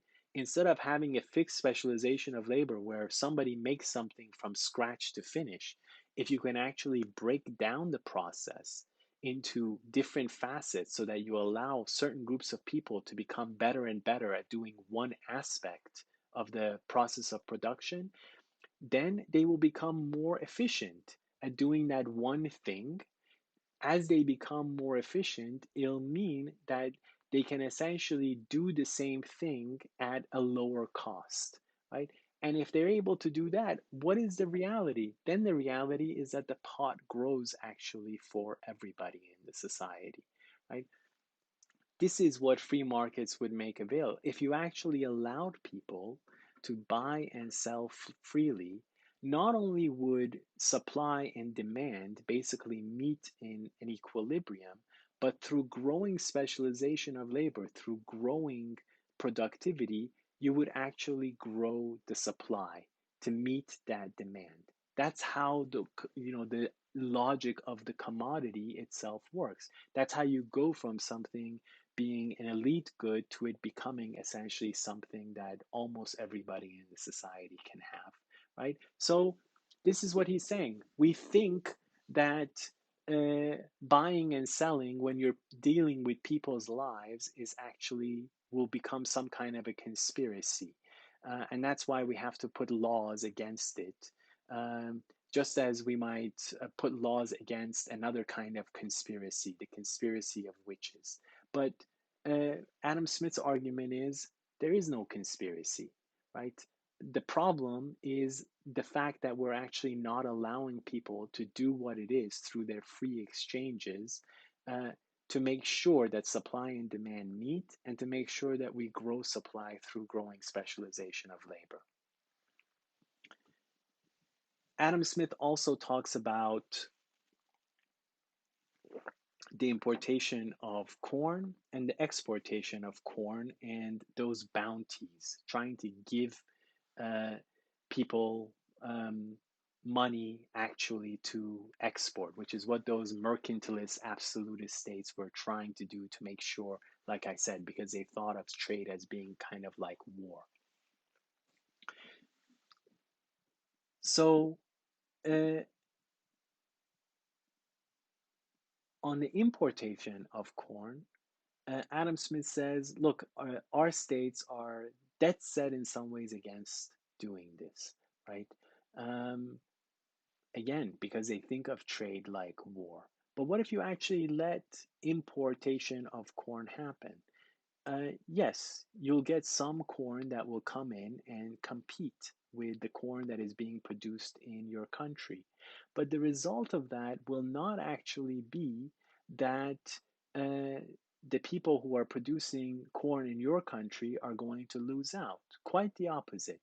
If you allow for corn to be brought into the country, then the overall price of the corn in the country would fall, right? But if the overall, for this thing, which is so important that everybody has to have, that means that actually, as a result of that, the currency itself, because the price for the most important staple has gone down, the currency itself would actually depreciate. So people would actually have to pay less money, right, to be able to do the same amounts of things as before. But if that's the case, they can spend more money, their money can go further, it can buy more things. This will actually increase the industry in the society, which means that people can actually buy more. So they'll buy more corn. So the corn producers within the country won't actually lose out as a result of this, right? And not only will it force them to be more efficient producers in the marketplace, it'll again make sure that there is more for everybody and that everybody wins essentially from the trade. On the exportation of corn and the bounties, he says, unless you allow for people to export corn, you'll never actually uh, make sure that you're in a society in which there's enough for everybody. Because if people are only producing for the internal trade, um, then and they know that they can't actually produce as much as possible because they can't sell it essentially elsewhere, then they don't have an incentive to produce as much as possible. And if they don't have an incentive to produce as much as possible, that means that again, there's only scarce barely enough essentially for everybody in the best case scenario, right? If there's not a bad harvest. But if you actually allow and give an incentive for people to produce as much as possible, because then they can also export it if there's too much at home, then if you have a bad harvest, then you can make sure that you can use, and obviously it's always much cheaper to sell in your home country than it is also to pay for the transportation to go elsewhere, right? So again, if you allow for the exportation of the corn, this will be good actually for the society itself. But he says, look at what we're doing, even giving exporting corn, and now we're saying, okay, you can export corn, and we're going to actually pay you money to export corn, right? So it's better for you if you export than if you actually sell, because uh, we're trying to make sure that we have a favorable balance of trade, right? And he says, look, that is the craziest thing because uh, you're stopping precisely the thing that the exportation of corn is supposed to make possible, right? To make sure that uh, if there is dearth, if there is not enough, then you can take that extra and essentially sell it within the country, because now you're creating a kind of incentive uh, to actually take the corn elsewhere rather than sell it in the home country, right? So, and he says the way you can tell that this is wrong-headed is that the moment something goes wrong, right? The moment there's actually famine, all of those import controls go away, all of the bounty goes away, right? And this is how you know that this is actually not the right way of doing things, right? Um, that even comes through, especially with the carrying trade, which means what if you import, you're a large merchant and you import corn to then export it again, right? And he says, uh, given all of these laws, right? Uh, you have to actually then have laws against importation, because if you also have laws that give people money to export, then people would bring in wheat just to get the extra money and then to just export it again out of the country, right? So again, uh, any time that you actually try to mess with the free trade of corn, according to Adam Smith, what you do is distort the system.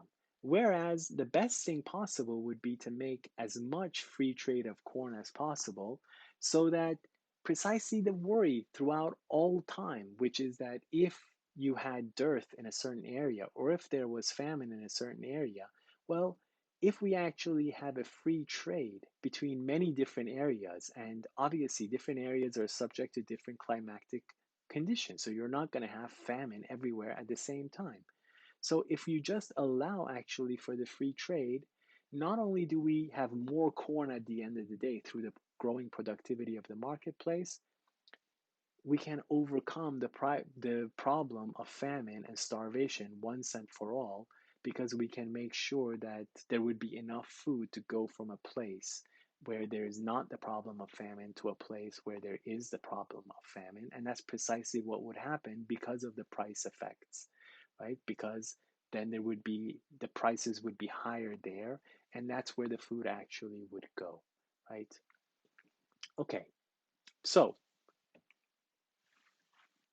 there you have, with Adam Smith, the idea of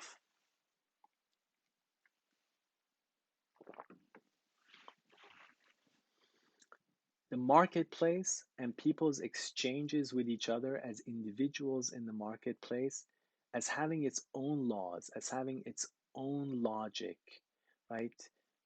And the market is what actually is the best way in which value can and should be defined in a society, right?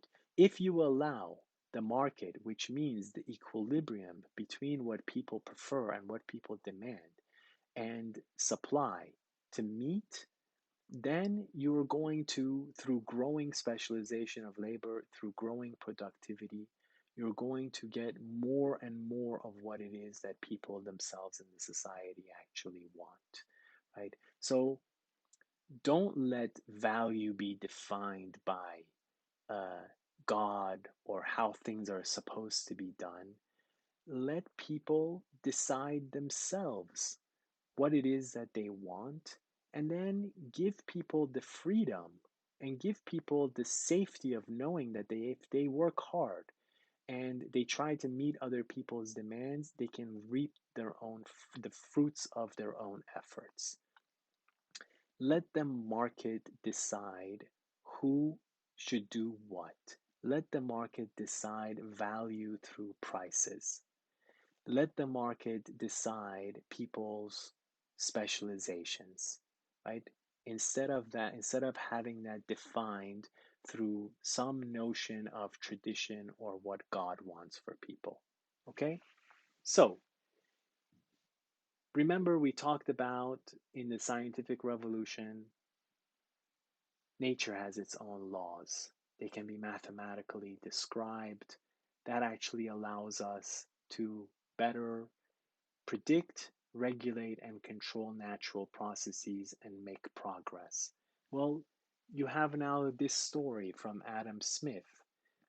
Let us actually discover what the laws of the exchanges that we make in society between each other actually are. If we follow those laws, right, if we actually treat people as individuals and allow them to make freely exchanges on the basis of their own demands, then organizing society according to those laws also means that we will become more productive. We will make progress. And this is at the heart of the story of enlightenment that Kant basically is telling. This is the story of what is enlightenment. It's the story of the idea for a universal history from a cosmopolitan point of view. And I've spoken for a long time, and so I'm going to say this briefly, and then we can come back and we can talk about this more with each other during class time, during the first half of class time. Remember, Kant said, what is enlightenment? And his answer was being able actually to think for yourself.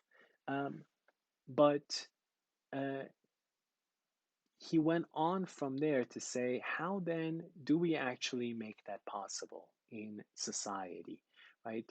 It's not an individual process, he argued.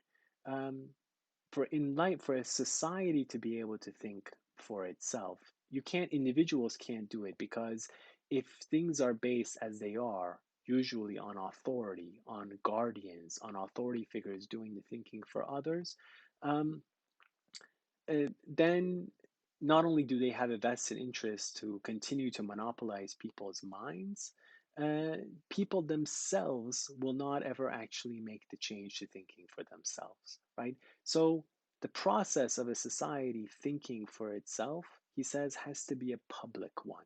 And again, here it's it's as simple as what Adam Smith is saying about the marketplace. Just let people think freely in the public, right? Let them think and question authority in the public sphere. Whenever they're in the private space, which for Kant, when he says private, again, he means our occupations, the social roles that we play, right? If we're a soldier, or if you're a student, or if I am a professor, right? Those are our private roles in society. They're limited. They have an accepted, given definition of what it is that they are or are not supposed to be. There is a given order in society. If people don't follow that, then things will fall apart, right? And Kant believes in law and order more than anything else. But what if we let people freely think for themselves in the public? Well, then his argument is uh, then we'll make it possible through people questioning, right? Uh, to think about, are there better ways actually of doing things? Um, we can think just like the market makes things transparent, thinking publicly in the public makes problems and whatever is happening in the society transparent. And people can then go from whatever their experience is, whatever it is that they actually know about in the private sphere, and make an argument to the whole world and say, look, I'm not trying to hide anything, but I'm going to tell you, I think this might be a better way of doing things, and I will try to persuade you. Right? I'm not going to try to do it through violence or force. That's what's wrong with revolution for Kant. What force does is, even if there's a bad situation, basically it doesn't really change things. For Kant, any revolutionary violence might get rid of tyrannical people on the top, but because the way in which change happened was violence, you'll end up with essentially the same thing. You'll end up essentially with a change on in the people, in who's on top and who's on bottom, but the society is going to be fundamentally the same. If you want a real reform, if you want a real change, if you want a real improvement, Kant's argument is you can only do that on the basis of persuasion as to a better way of doing things. And that's what the public use of reason, which is what Kant means by enlightenment, for him makes possible, right? By telling people, obey, follow the laws, but you can question them and you can try to convince other people of a better way of doing things. Then we can create a society that not only can question itself, that can be critical about itself, but that can learn over time about itself and then can reform and improve itself, right?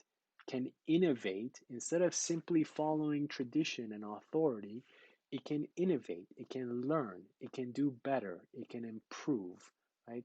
And this is Kant's argument about how we can make fundamentally progress in human society, right? And he says we live in an enlightened age because these are the things that I showed you last time. We're already in an age where we have places where people can undertake the public use of reason. In coffee houses, in salons. In these places, what matters is fundamentally what is it that people are saying? How are they trying to convince each other about how we should think about the world? What matters is the best argument. What matters is no longer your position in society or in the hierarchy in society. It matters what you're saying, and that means that gives us the capacity to create a society founded on our growing learning, our growing knowledge. And Kant's argument is if we do that, right? If we leave aside authority and instead focus increasingly on how we can learn, how much more we can know, how we can come to a consensus on a better way of doing things, then his argument is increasingly society will move away from coercion and violence altogether and a knowledge society, a society based on growing expertise, would increasingly move towards what he calls perpetual peace, right?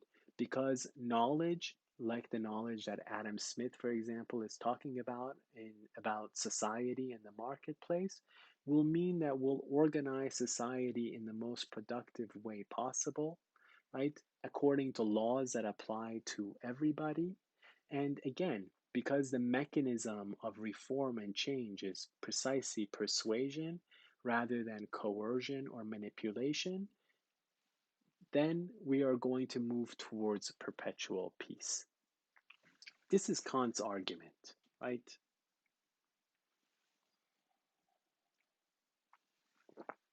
This is the Encyclopédie, the great work of the Enlightenment that was edited by Diderot and D'Alembert, two of the great philosophers in France. And this is the idea of a knowledge society, right? The idea of, again, instead of all philosophy and all religions being at loggerheads and in conflict with each other, What if we can actually create a fundamental consensus about what knowledge is? Not only about nature, but also about human society. And they started this in the 1750s and finished it in the 1770s. It's 28 volumes, more than 70,000 articles. Some of the greatest thinkers of the time and of history basically contributed articles, including Rousseau, who were also read this week, who participated in this project. And this is the idea of a knowledge society. Now, one argument would be, um, is this convincing at all? Uh, is it really possible to make the kind of progress that Kant thinks humanity is capable of, right? Uh, can we actually live in a society in which persuasion would replace coercion and manipulation? Right? And can we live increasingly in a society that would move away from war altogether in human history, right? Um, Whenever I teach Kant, usually people tell me Kant just doesn't understand how people work, right? Machiavelli has a much better understanding of people.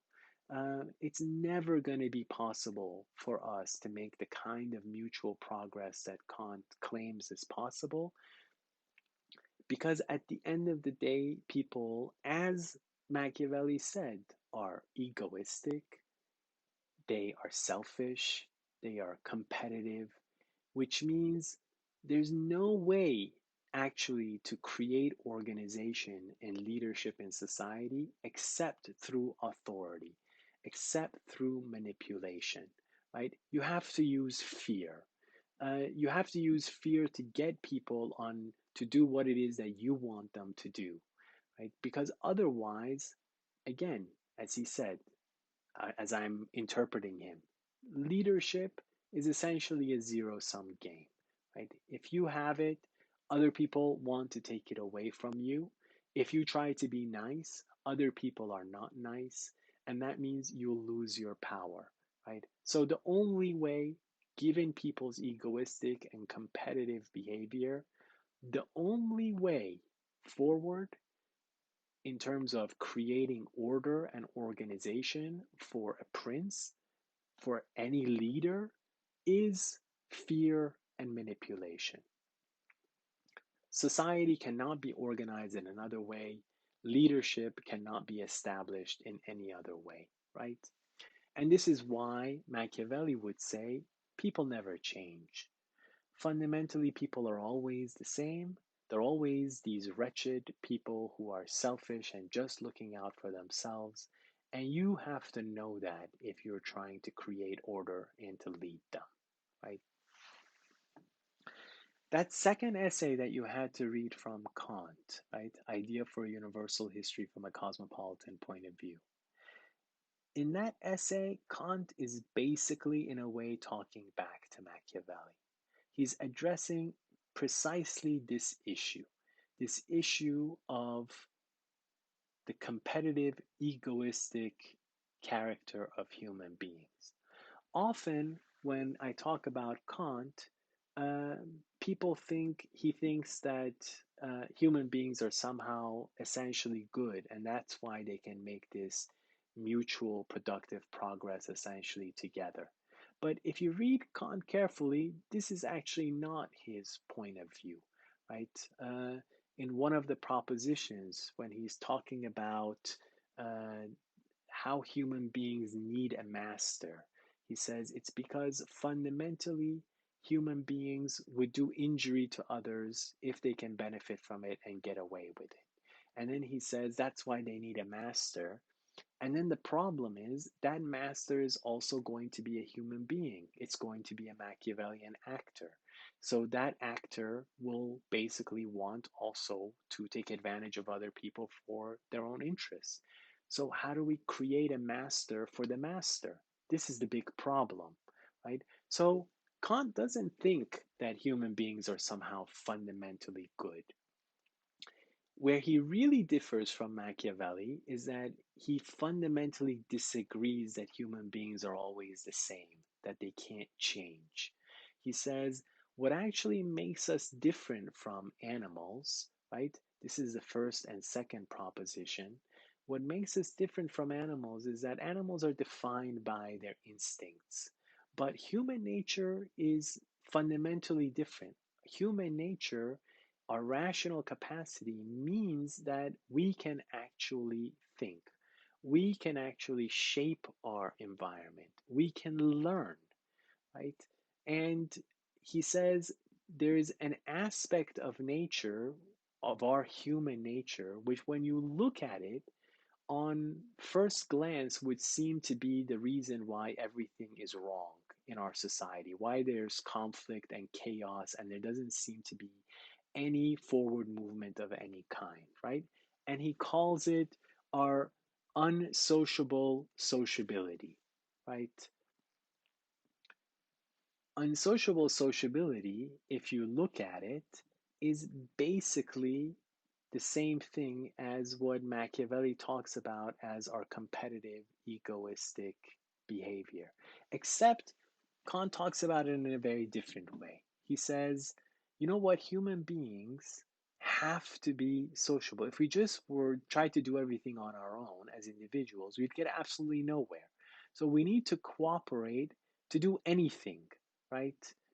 To the most basic things are the result of actually our common work together, our cooperation.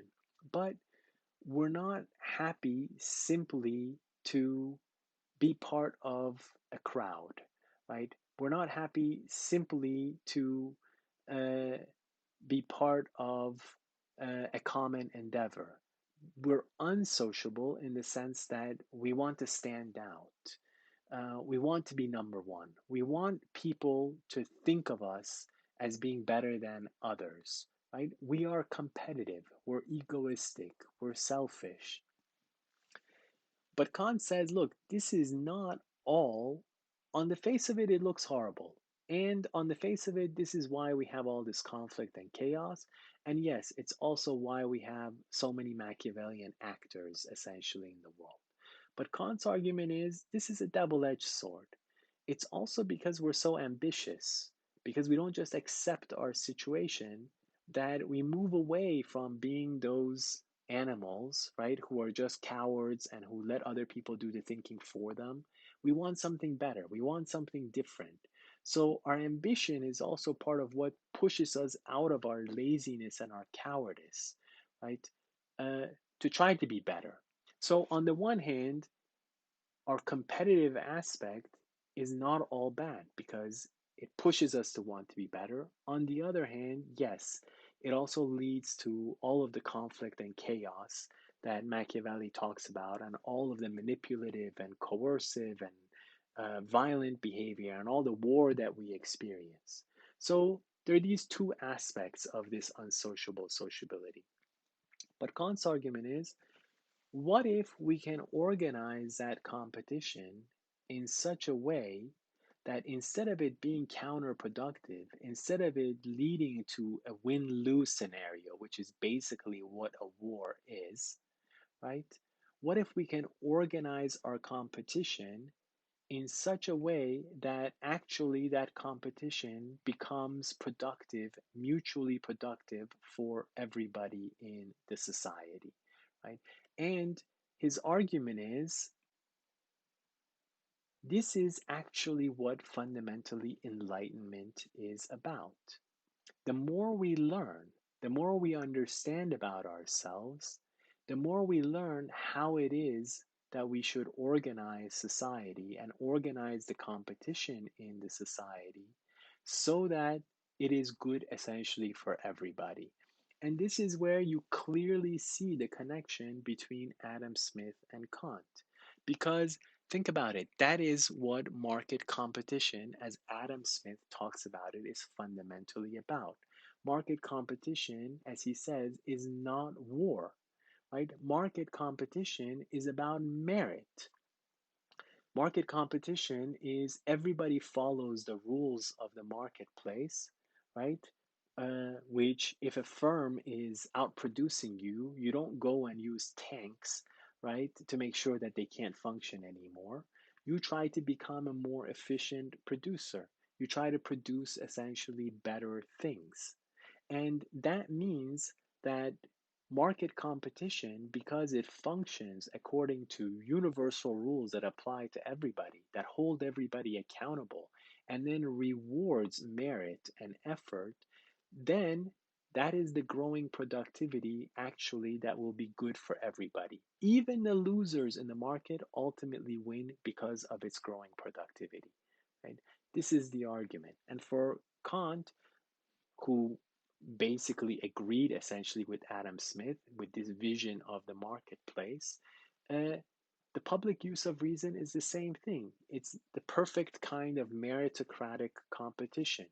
In the public, we argue with each other about what is the best way of doing things and we try to persuade each other. But the goal is not manipulation. The goal is to come up with the best argument about how to do things. And then that way, we'll all basically be able to make progress.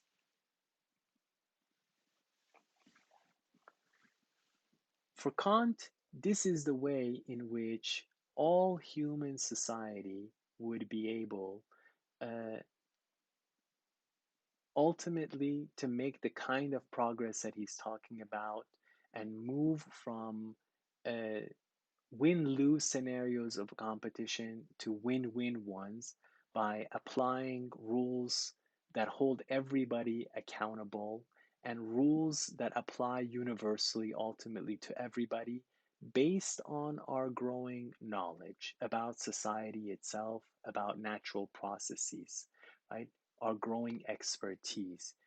This is how the master will get a master. If we get a society of laws ultimately, laws that in a way almost apply themselves automatically without having intermediaries, then the authorities themselves are subject to the same laws that ultimately apply to everyone. And on the face of it, you would say, well, this sounds really good. But why would any authority figure, why would any prince, why would any Machiavellian actor ever play along with this, right? It's just a pipe dream. But Kant's argument is that's not how it works. Because a knowledge society, because a society that functions in this way, a society that allows, for example, for free trade and a free marketplace, which means that the prince can't just do anything. The prince has to base himself also on our growing knowledge, on our growing laws, uh, our growing understanding of the laws of society, right? If the prince doesn't do that, then he'll lose out because it's the productive societies that do this. Societies that are based on knowledge are the productive ones. Authoritarian societies are not. So even if you're an authority figure, you will want to move in this direction because this is actually ultimately what will create a powerful, productive society, right? This is why even authoritarian people will ultimately, according to Kant, move in this direction. And this is why ultimately, as uh, people focus increasingly on trade, um, war will become increasingly obsolete, right? And this, according to Kant, is how we'll move towards perpetual peace. Okay, this was a super long lecture, I know, but you have time to go through and listen to it at different points. I'm going to stop here, and during class, we can talk a little bit about Kant's idea of morality and how this goes hand in hand with the society of innovation and progress moving towards peace that he lays out in the second piece we read from him. All right, guys, I'll be in touch tomorrow with more on Rousseau.